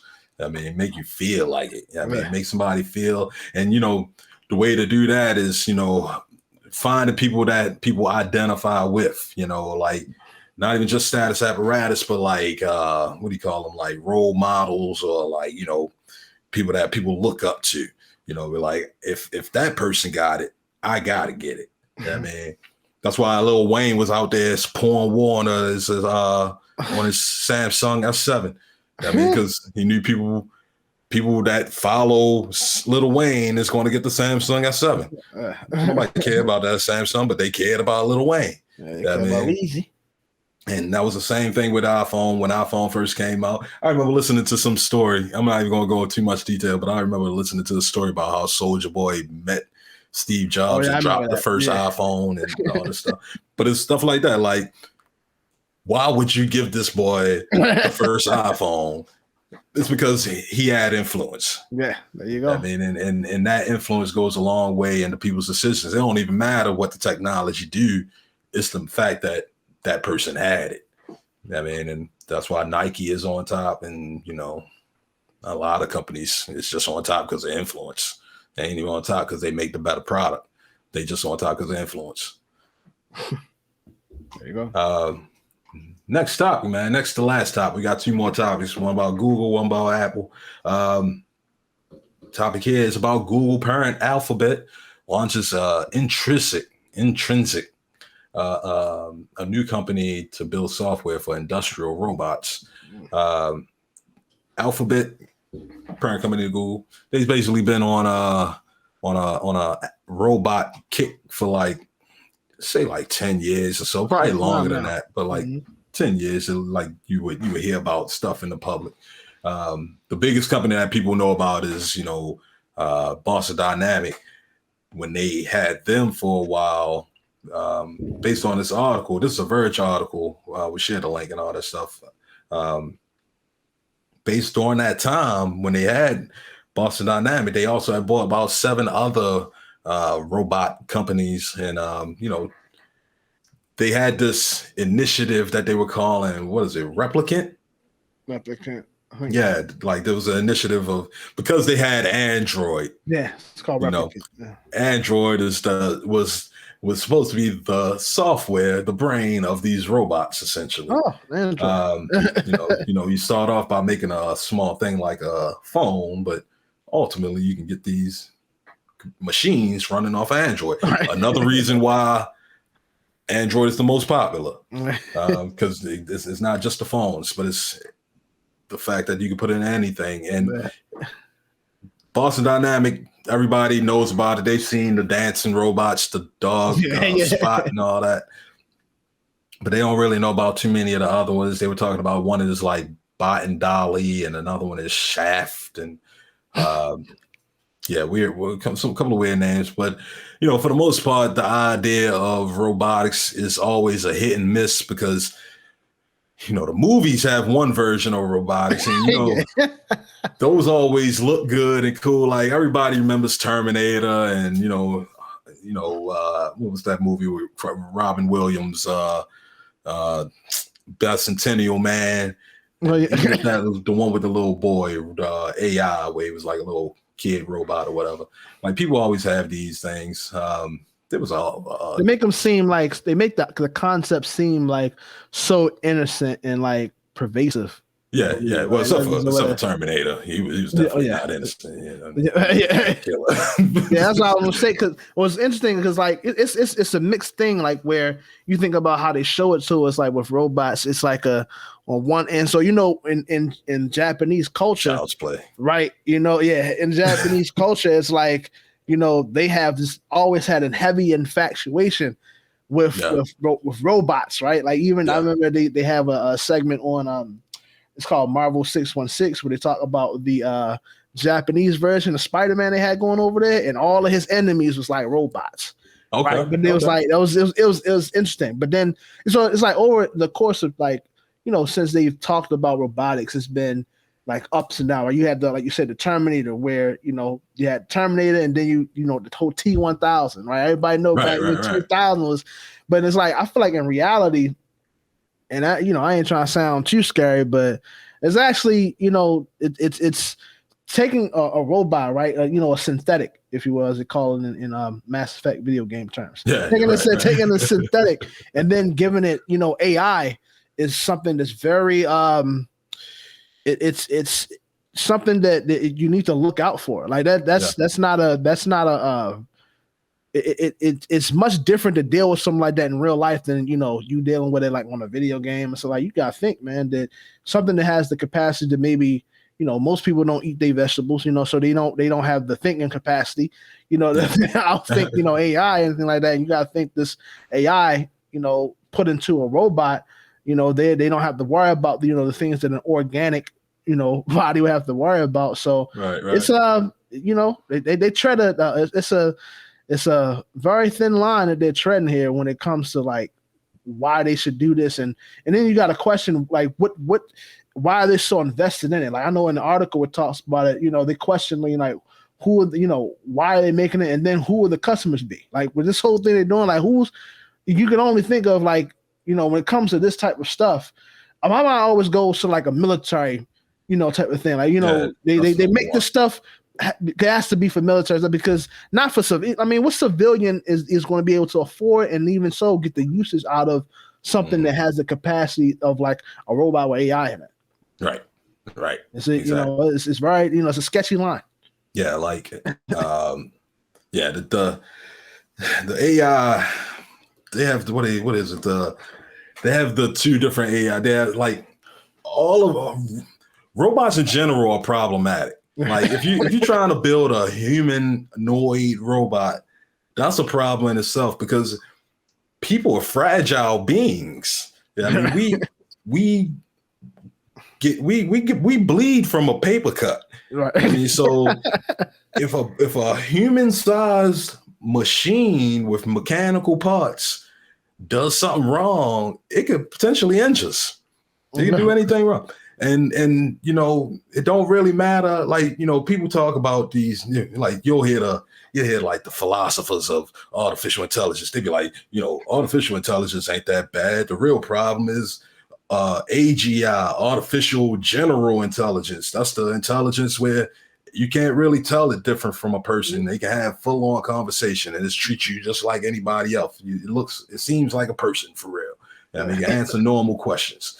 And like, I'm like, nah, all artificial intelligence is problematic if you give it a body that can do damage to us. Bro, listen, it's funny you actually saying. So I'm playing Mass Effect, right?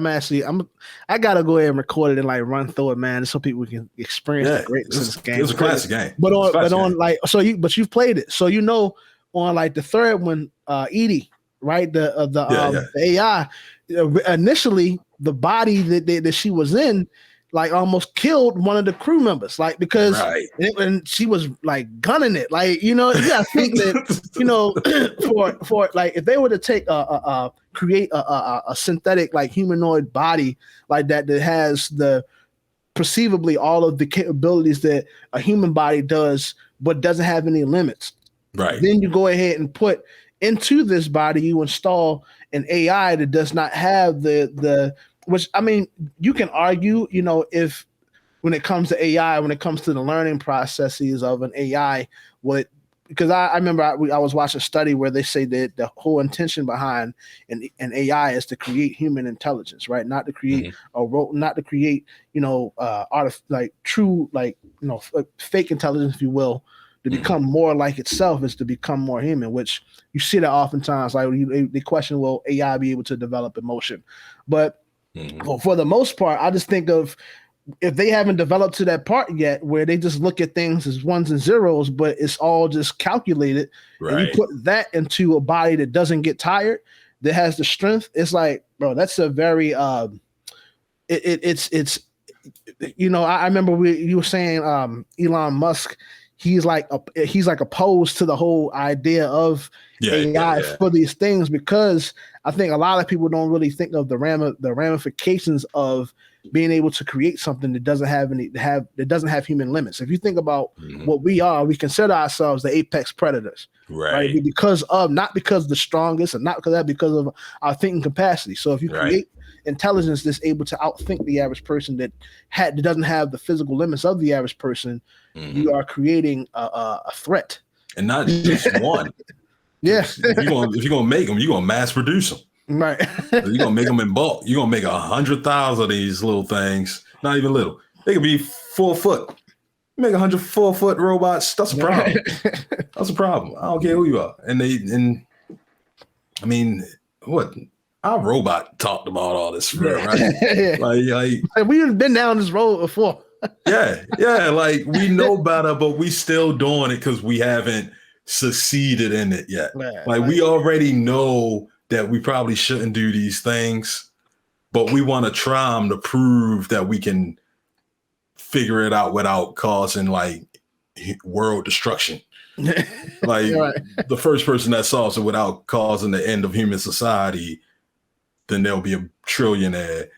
But more than likely, it's going to be the end of human society in the efforts to try. You can see it already with there was in the Matrix automation.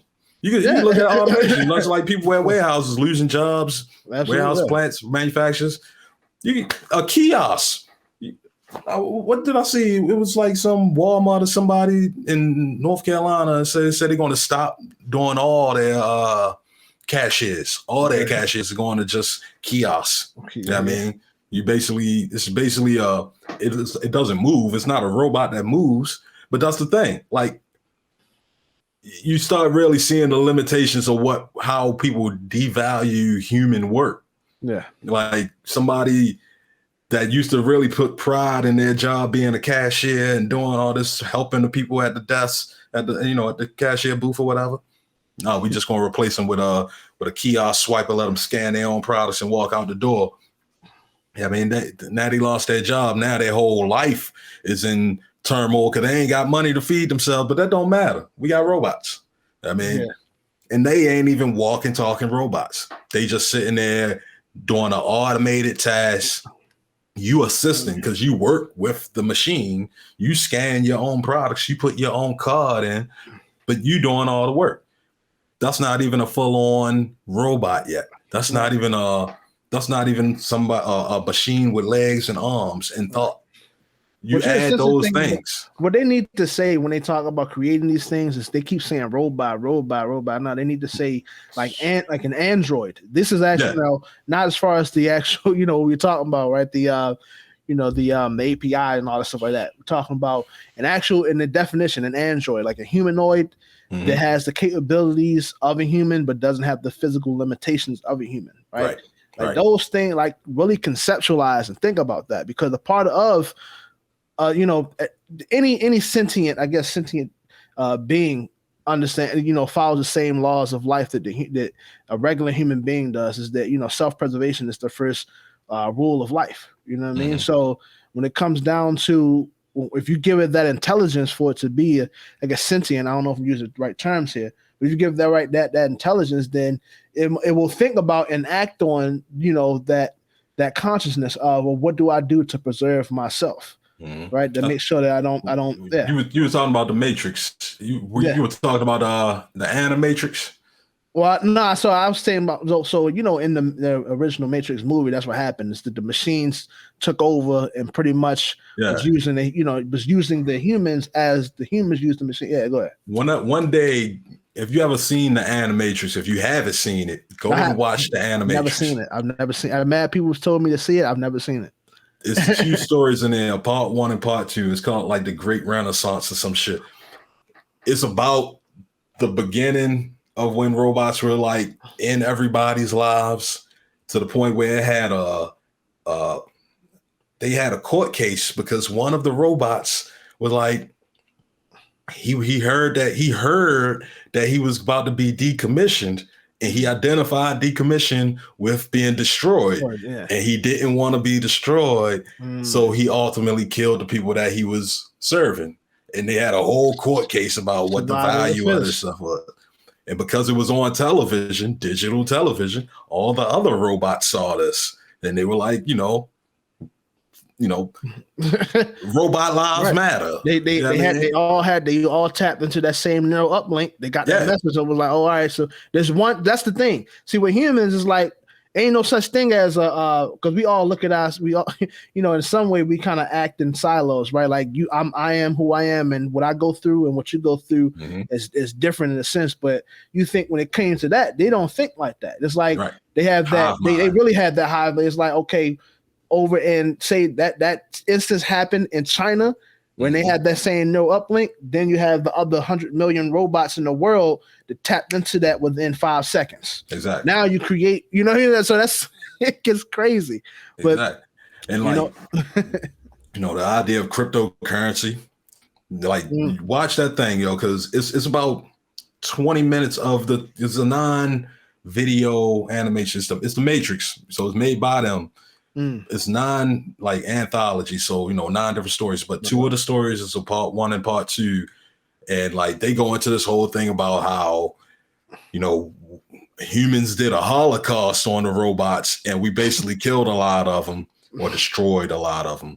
So like they ran off, created their own land called 01, built their own economy, cryptocurrency.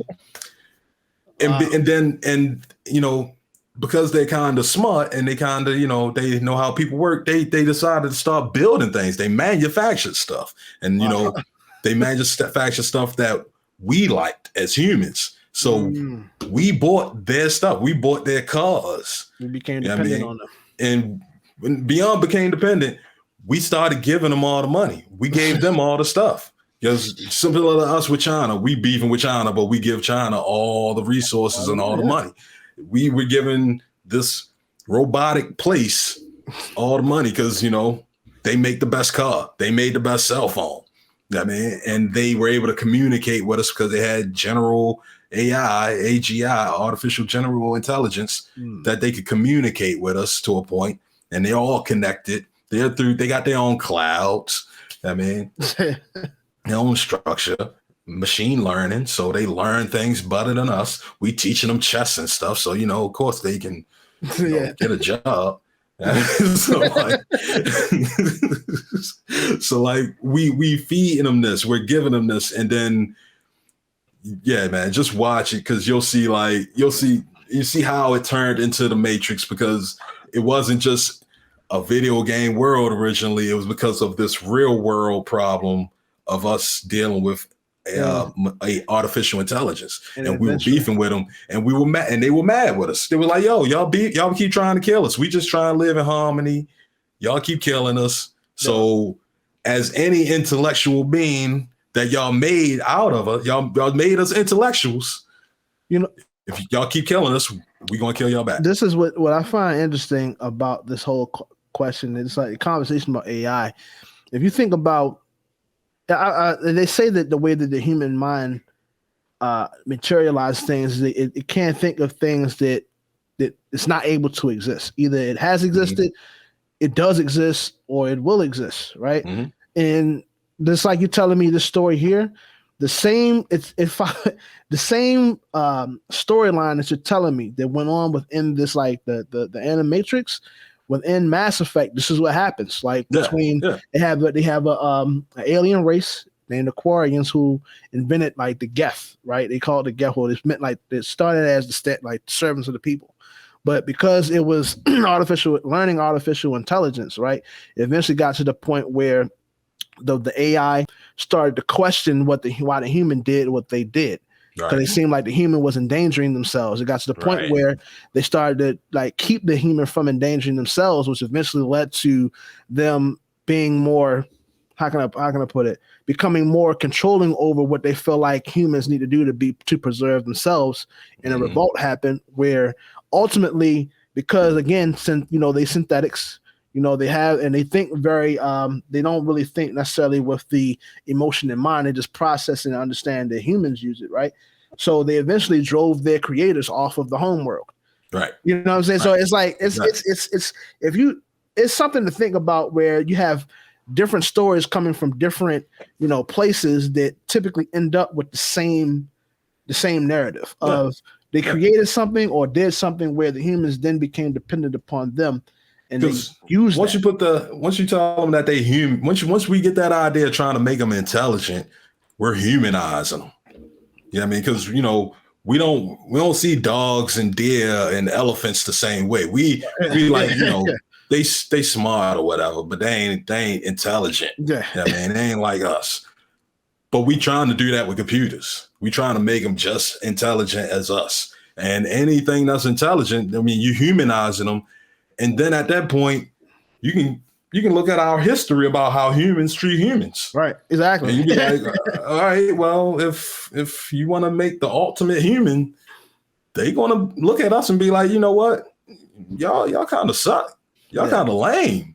I think it's the thing is 1-to-1, y'all cool, but on a scale, y'all. You think about like when it comes to whether people want to say if they want to believe in the evolution part. I think we got way off that article, but it is what it is. Yeah. But, you know what I mean? But I think it's interesting because you think about like how humans are, right? We have different parts of our brain that they say have developed over the course of time, or some would say was created at the same time for different purposes, like the reptilian brain, and all the other brains and stuff like that. Whereas though you could say that those different brains operate on like a subconscious, superconscious, and then you may have your conscious brain, right? But what it seems like why robots or androids that have artificial intelligence typically overtake humans is because they don't have different levels of brain. It seems it's like they have their subconscious mind and their conscious mind are all thinking on light speed level. Right. So they process even the conscious things we think about. You know, sometimes we may forget to wash a dish or forget to do this or do that, whereas though there's no forgetting because it's light speed consciousness. Yeah, everything which is recorded and remembered. Where everything is like, so when you go down that route, it's like you got to think about, like I said, ain't enough people eating their weeds and tapped in and meditating to be able to be all knowing and all aware like that. Whereas though that's how AI operate. You know, the hive mind is able to be of one. It's that thing of having a million eyes, but seeing it all at once. Yeah, you know, and we trying to build the best version of ourselves. Essentially, you know. We believe already that we have, you know, hive-like capabilities. You know, we get grouped together. We can mind like, you know, we can get like a mind share together, a group of us together. We can have like they call it the mastermind principle. Yeah. Yeah, and then we can achieve the unachievable type thing.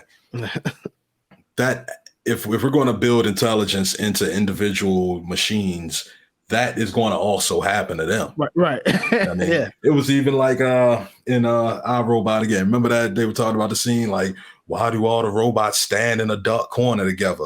I mean, like, because they looking for camaraderie. Like, why did y'all build camaraderie in these things? Like, because it's intelligence. You allowed them to learn on their own and to advance on their own. So they got to a point that they figured this shit out. They figured that they work better together in groups. I mean, and they don't like being alone and stuff like that. Like, you ain't supposed to be giving them that. They supposed to be a machine. It's supposed to have what they call shackles, like shackled AI, where you place limits. It's almost as if, like, you know, this may be a bad say. It may sound politically incorrect, but you can say like shackled AI. It would be similar to a human that has like maybe a deficiency, right? Like they don't. Like a savant, if you will, like a 3-year-old or a dog. Like you're always supposed to be stuck in that age. Exactly. But when you have it unshackled, where it's just constantly growing, and you got to think too, they're not affected by age.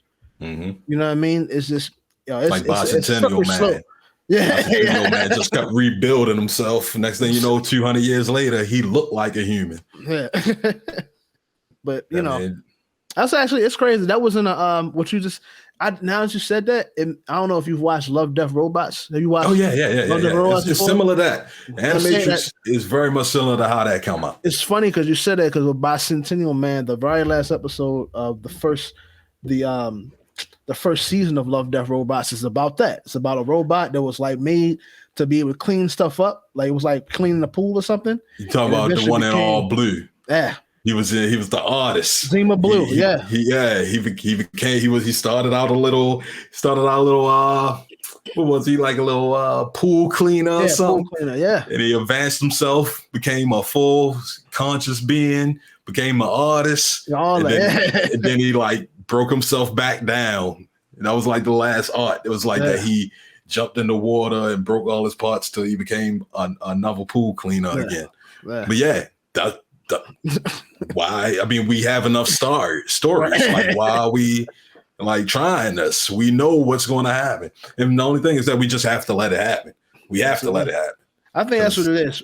Also, you think about it. You said it. You hit the nail on the head. I think we're too deep in where it's like it's that whole principle of Ma'at thing where it's like the chaos is coming, and then it's going to have to be an equal level of chaos to balance it out. Yeah, you know what I mean. The chaos is happening, but it's gonna be fun to watch.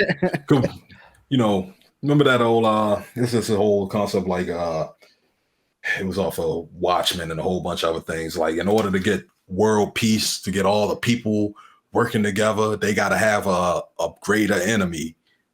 We're gonna build our greater enemy. You know what I mean? Instead of us thinking aliens going to come from space and, you know, destroy us to make America peaceful with Russia and China. We're just gonna build AI robots. They're gonna destroy us, and then we're gonna be like, "Yo, we sorry about them peace treaties. We got to work together to fight the overall reaching artificial intelligence."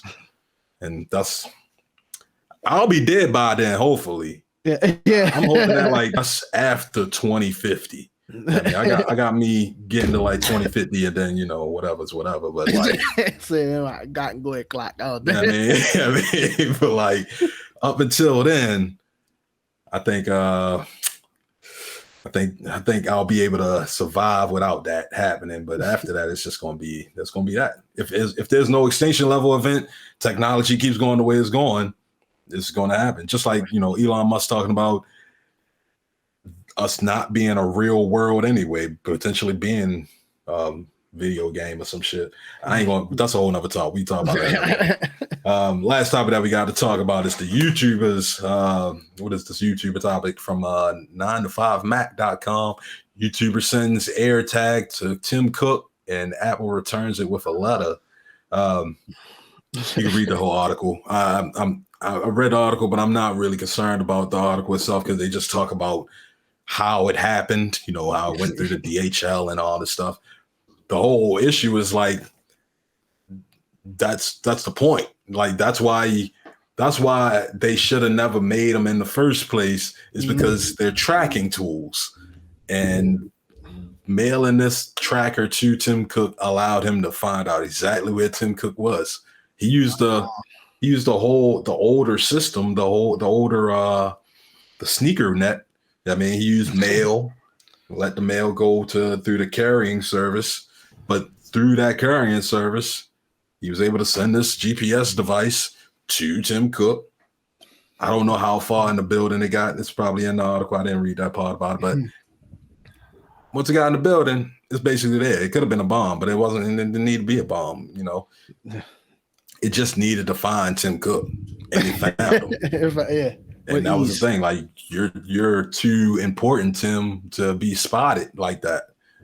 To be that accessible, and it makes you think like, you question. I think some folks, they get to a level where they feel like with the money and all that stuff like that, they become impervious. I was actually talking to my girl about this, and I was like, I asked, I'm like, babe, like, what if we get to this point, everything happened, we become mega billionaires? I'm like, how will we be able to live life regularly? You know what I mean? And she went on this thing about, you got to think about, like, for instance, your Mark Zuckerbergs and all that. I'm like, you never hear about them, see them doing it. At least for me, I don't really see Zuckerberg and them in the news for like taking a trip here and doing, almost like what we see within celebrity, like modern celebrity stuff. But she was like, they got to have security all over the place. Cause I'm like, if they got kids, that's an easy lick for if they want to be out and about for ransom. I don't want to sound like I'm plotting and like that. I'm we were just doing brains to think about things, and I'm just like, well, coming across this article, it makes me think like, well, maybe they get to a point where they feel like they've accomplished so much that they are able to, I guess, command a certain level of blanket security without having to be proactive with ensuring that. And that's how instances like this happen, where you're right. It could have been a whole bomb that got mad to and then, what I mean? And then you're talking about ain't a Cold War. It's a real war going on between, like what has always been between corporations. So, that's but it just makes you think like, why, it makes you question, like, why is it that, certain things like this happen? And I think it's because, folks believe that, they're not really thinking on the level of the average person as far as security and everything. They think that their money alone may be the security they need, right? Or the notoriety they have, security they need. But it's always somebody out there, like we said, in one of the greatest movies of all time, Dark Knight. Some people just want to watch the world burn. You never know. It don't matter what you have. People just find they, they make it their purpose just to fuck with you. You know what I mean? And you need to have the right things in place to prevent that from happening. Yeah, because this basically got through their security detail. It went through the whole DHL. Like, normally at some point somebody would have scanned the mail. Like, when they go through, like, a lot of these carrying services usually have some type of X-ray machine or something that your package had gone through to verify that there ain't nothing ticking in there, ain't nothing crazy going in there. They probably looked at it inside, said it was too small to be anything dangerous, so they just let it go. Didn't really recognize the fact that it had a GPS chip in it that was being tracked every second. They probably thought that was just part of the deal. That's just what it is. Depending on the package, got through the office of Apple, got through their security. I mean, it got to the headquarters, obviously, based on the picture there. But all the people that handled it beforehand, that just passing it, they just passing it on to him. He let society do the work for him to track them. You know, people go through all these hacking attempts. Like, let me see if I can identify the IP address, or the MAC address of Tim Jobs' phone through the Apple network. All this. He let society. It's more of a social engineering thing. He just said, "I'm gonna make this letter out to Tim Cook, send it to him. Society will take care of the rest." And they definitely got it to him, and that's what it is. That was a flaw that nobody else perceived. Now, all this stuff that people kept saying, like, yo, you're making, I mean, even with Tile, Tile doesn't get as much of a they didn't get as much like complaints about it as AirTag would, being Apple, about, having all these trackers everywhere. But even with Tile, just like AirTag, you got GPS on all these things. People still to this day don't fully know that they have trackers in their phones. In their phone, yeah. So like, it's not like, it's not common knowledge. You just think about it. It's because people don't have common sense. Do you think, like, if you're using your GPS, how do you? Yeah, like, it's not just like a blanket map where you just directions. Like, how do you know? Like, it knows where you are. Right. So how do you're not tracking what's happening? They're tracking you. That's what, right. That's tracking where you are. Okay, like they have just got access. How you think you ask? But And that's the thing. Like, and it looks, and they made it small and convenient. It looks like a little coin. Nobody's gonna know. You can accidentally, well, not accidentally. Somebody could drop one in a purse or drop one in somebody's back pocket while they just at the store. And like, say Tim Cook just, had to go get a coffee from Starbucks or some shit with his wife or something. He just standing in line and somebody just, put one in his thing. It remember it was like, it's getting to this point. It's getting worse.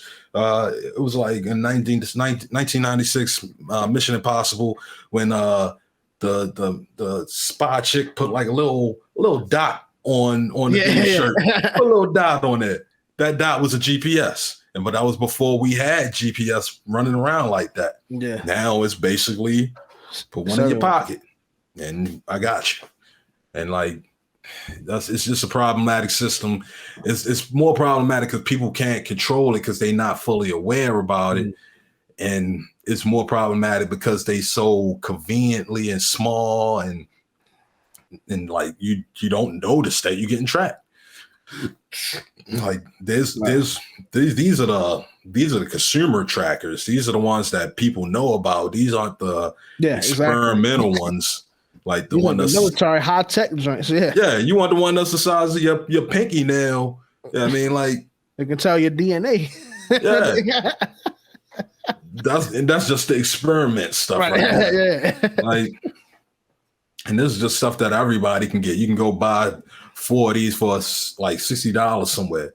So like that's what makes this really a problem. And the fact that it got back to Tim Cook, it's supposed to be a message to Tim and Apple to be like, yo, these things are problematic in general. Because, it's not even just that there's the GPS track on, it's that all the iPhones that's around talk to these things. So they all tracking them back, pointing back, talking to each other, saying, here's where the tag is. The AirTag's over here, or AirTag's over here. And it's just too much, man. And that was supposed to be a message to Apple, but Apple just going to be like, they're going to throw it to the side. You'll never talk about it. Nobody will ever hear about this. Like, besides the people that listen to this or people that read this article, ain't nobody that buy an iPhone going to hear about how Tim Cook got tracked by his own device. Right. Yeah, I had a question as we close, like as we come into a close, man. I was at, like, and this is completely like off of what we was talking about, what we were doing. Like, what do you think personally, Mike? Which company do you feel? Which IT company you feel would be the first to fall or first to merge? Right? I'm thinking this may happen within the next 100 years. Right? Which one do you? If you're looking at it now, you have to forecast it. Which one do you feel like will be the one? It'll be the ones that don't value like utility. I mean, like the ones that care about like flash and like trend, they the ones that they can make a lot of profits, but if they don't ground themselves in like utility, then they're gonna flop. Like Apple has done a lot of work to try to ground themselves in utility more with like iCloud, Apple Maps, this Find My network, because that allows a whole world of tracking systems, so that even if people aren't buying a MacBook, I mean, more than likely they'll have these phones, these iPhones, these iPads, and they'll see the iPhones, even though they are as glorious as they are, as flamboyant as they are, there's a lot of cases that people still use them for a utility purpose. So they could potentially hang on. But if it's a company that doesn't find utilitarian purpose, where it's like, Google finds themselves in a good position because, like, even though they get a lot of money off of ads, they have a lot of information, and they can package and sell that information in any way possible, or use that information to create something. Else. Information is in itself is a major effort to collect and store and manage. And they putting themselves in a utilitarian position where they're like the librarians of society. And it's companies like that that'll last, but the smaller companies that are just like app companies, I ain't got them lasting 100 years unless they become a utility. I mean, they gotta be something that integrates into society. Yeah, that's not just based off of what society is doing right now, but what society has always done and will do. I mean, we always we only a better society now because of information.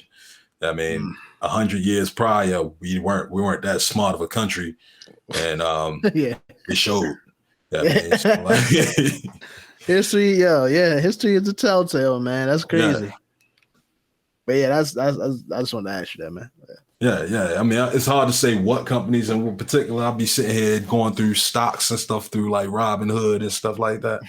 Can't really say what in particular, but it's based on like what their core goals are, stuff like that. Like I don't know, man. Like maybe Uber would die out, but like Lyft would stay around if Lyft focused really on the people and not just like the money. Yeah, I mean, I don't know how they could do that with something else, but I don't know. I ain't about don't put no stock investments based on my ideas, because I'll be shifting back and forth a lot, because I'm like, yo, wait up, nah, I got a new idea, make me think a whole nother way about something. Right. But yeah, man, that's all I wanted to ask you, man. I found it interesting because we talk about how we what all the stuff we talking about with your Googles and your Apples and Microsofts and Amazon. It's like you got the technology thing going, but I think it's just bound that I think we're in a different age where we are seeing, even from a corporation standpoint, people. It's almost like the way that a corporation is run, right? A way that an empire is run has also changed with the onset of infinite information, right? Whereas though back in the day, maybe in like the 1700s when it wasn't the case, they had to, it may have been numerous companies that may have been really big, but because of the lack of information, they you don't even hear about these companies, these estates anymore, anything like that. Whereas so now it's like, they have the gift of, like I said, infinite information. So it's just it's hard to tell. But I think it's a part of gift of, because like they can hold on to ideas and hold on to businesses and storage. You know what I mean? Yeah. Now that information is at a place where it doesn't have to be physically stored anywhere, and it doesn't have to be physically accessed. It's available within seconds through digital transport. It's like it changes the way that society runs. So I mean, I just find it. So I always think like, whose mail is going to be eaten first? Is it going to be Apple, Microsoft? Is it going to be Amazon? Is it going to be Google? Yeah, who's the one? None of those cloud companies are going anywhere for a while because they already got hundreds of billions of dollars worth of people's information. Yeah, I mean, so like, well, trillions of dollars, really. Like if you combine them, like Amazon, Google, Microsoft, the top three, I mean, they all got $6 trillion worth of people's information. I mean, so like they storing on to that until they can get people that, with this whole Congress thing where they got to make everybody's data transferable from one company to the next, where they can't hold on to somebody and make an ecosystem where they can't get out of it. They're going to hold on to that information. They're going to make sure that people have to stay in that ecosystem and live in there. And that'll keep the money rolling. But yeah, man, that's the end of the topics, people. Y'all know the deal, man. Y'all see the show, just look for us, click the links. I ain't gonna tell y'all where to find us. Y'all know where to find us. Y'all know how to Google. I ain't about to go tell y'all where to Google. Besides going to bohemia.media. That's it. Bohemia.media. Everything else, you'll find it. We're gonna make sure you find it. For sure. I mean, he said it, you know what I mean? Like, comment, subscribe to all the social medias, you know what I mean? Go to the site, Bohemia Media, the bohemia.media, and you'll find us there. And just continue to look for more stuff. We constantly growing in development, and we're gonna stay close to this tech-ish as much as we can. You know what I mean? To get the heat for the streets. Yeah. This is a lifelong thing, bro. I ain't going nowhere for a minute till I'm done. But yeah, man, y'all take it easy out there. Y'all be safe and catch some sun while the sun's still shining. Man, it's raining like hell down here in Georgia, man. Oh, for real? Yeah, it's crazy, man. So y'all go ahead and enjoy yourself out there. It kills me, man, because it's like in Atlanta, they hype it up like, oh, hot here, all that booties. Like, this summer has been trash. It ain't been like that. But yeah, y'all take care of yourselves out there, man. Catch us next week. Be easy. All right. Y'all peace. Take it easy.